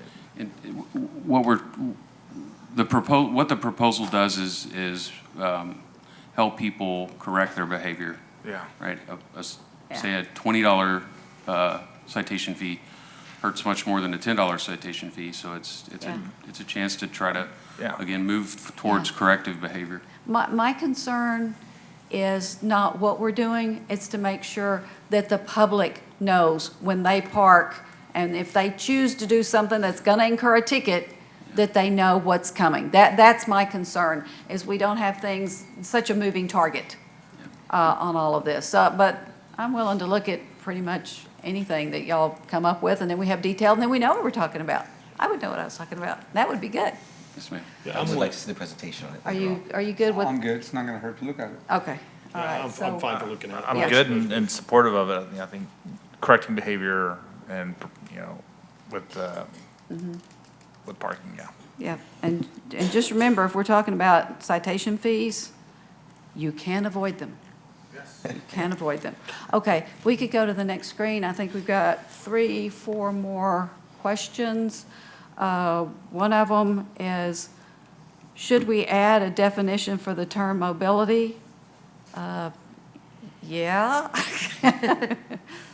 I think probably so. Y'all in for that one?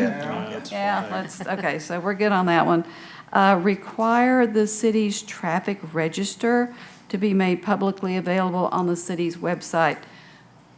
Would you remind us what the traffic register actually is? Yes, the traffic register is essentially where all the traffic rules and regulations are housed. So all the on-street 2-hour parking would be there, the 4-hour parking would be there, so people would be able to see it on a map where these areas may be.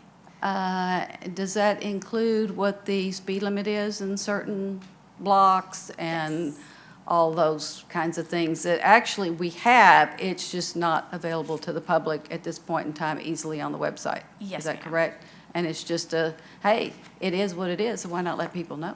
Correct, yes, ma'am. Y'all good with that? Yeah.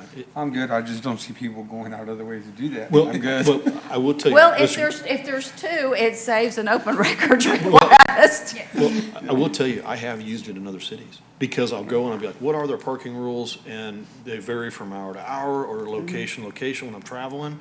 So I have gone and looked them up. I have gone and looked them up. This also helps when we start to So, install. yeah, it needs to be Yeah. made public. And people make fun of me because I read the public I'm notices. telling you. All right, so we're all good on that one. And then we have update parking citation fee. How's this different from what the other one was? So this would be like just updating the stagnant fees that are currently in the Oh, ordinance. getting up to snuff? Yes. Okay, and then the other is how we deal with it. Okay. Moving forward. Yes, ma'am. Okay, Yes, got it. ma'am. Are we good with perhaps looking at that, raising the $20? Yeah, that's Yeah. fine. The only, my Ms. only. Prather? Okay. My only concern with this is we're talking about a lot of different things here between the hours and the, immobilization. and The public outreach on all of this is gonna be a lot. And that we're probably gonna have these immobilizations and the hours change fairly quickly. And then we're gonna be coming back with this, it sounds like. So it's just gonna take a lot. I don't wanna get to be too confusing for the public, because when I was explaining to some constituents who were asking about this, we had 2 things: extra parking for hours, and then this, and then now we're getting into all this. So I'm just a little worried we're gonna get, it's gonna get a little confusing for everybody. Well, if we're gonna change it and do stuff all at once. Yeah. Extend the parking citation fee schedule for citation payment. Is that making it longer? Yes, ma'am. That's moving the Okay. 15-day to like Okay. a further out date, to Are go we- into the municipal court and figure Yeah. out an option. Mr. Prather? Yep. All right, yeah, we're all yeses on all that. So we're all yeses on all of it with some reservations that it's going to be interesting when we see, y'all, I haven't said the devil's in the details in about 3 months. It's time for me to say it again, so that's where we'll be. But I do want to thank the staff and the Parking Advisory Board. Mr. Gleason and I are the council members on there. A lot of thought has gone into this. I know there's some specifics already in mind for some folks, and so I think we're kind of way ahead on this, and which is good. And so go forth and start working on it. So, And I too would like to thank everybody who serves on the Parking Advisory Board, staff who's worked on this. Yeah. You know, this has been a couple decades in the making, and so I feel like we're making progress on this issue. So thank you all to who's putting in the time. Ms. Rosie's been here all day for multiple issues, so thank you very much. And appreciate everybody's time putting into this. all right. Ms. Reyes, is there anything else we needed on this one? No, ma'am, just want to commend Ms. Cogdill on a great job. Nice for the job. presentation, and also thanks to the Parking Advisory Board. And a welcome to Mr. Campbell for those who don't know him yet. Absolutely, So, yes. Thank you. All right, and we are at question and answer session with the press and public related to items on this agenda. Is there anyone in the audience or the lobby that have questions? Okay, do we have, is Ms. Capoletta joining us online? Yes, she is. Okay. Professor Capoletta's here. Okay. Hi. Devil's in the details. The devil was in the chambers last meeting. I'm very concerned about your packet with the Human Services Advisory Board. And I just, at some point during this session, I would like for staff to explain to me why they're refusing to put those proposals in the packet, not a link buried in the paper. I've called this to their attention multiple times. I've talked to Amanda, who is Carol's supervisor, and it's just not right for the public to have to hunt and peck for that. And I can't even find the scoring matrix for that, which is very concerning because I just realized that we have the Women's Shelter has been very good with documenting their project scope, but I'm noticing that this home buyer assistance program is actually the city. So I'm wondering if you guys can clarify. So it seems to me that the city did the scoring matrix. And when the city did the home buyers assistance activity and delivery, there are no check marks on their application. There is no past performance documented. There are no letters of support. And it seems like the city is giving the city money. And so I'm wondering where the scoring matrix is, and I'm wondering how they can reconcile denying $21,000 to Habitat, denying the housing rehab people, and giving themselves $96,000. It seems this is talk about the Satan in the details. This is the city giving the city money and doing the scoring, and there's no matrix available to the public in the packet. Why is that not up in the packet? Did you have any more questions, Ms. Capoletta? I like the interaction. No, you'll need to ask your questions first, No, and your 3 no, minutes Jane, are going. in the past, That's the way it's we've going to got- work, Ms. Capoletta. You have about a minute left to ask your questions.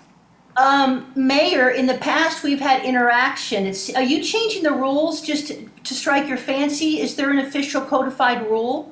I'm trying to give you the most of your 3 minutes, because No, before you have said you didn't want to. I'm waiting to let her answer. I'm Ms. asking- Capoletta, I'm ask sorry, your It's questions. my 3 minutes and you're interrupting me. In the past, I've been able to. Ms. ask Capoletta, just ask all of your questions first. I am. I'm talking right now and you are interrupting me. In the past, there has been interaction between me and city staff.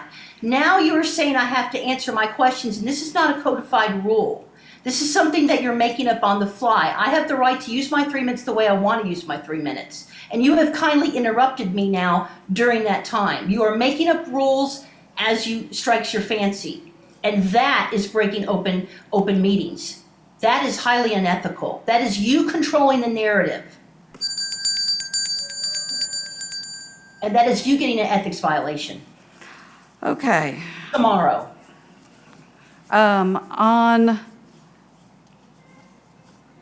As I understand, one of Ms. Capoletta's questions was where the home buyer dollars would be going.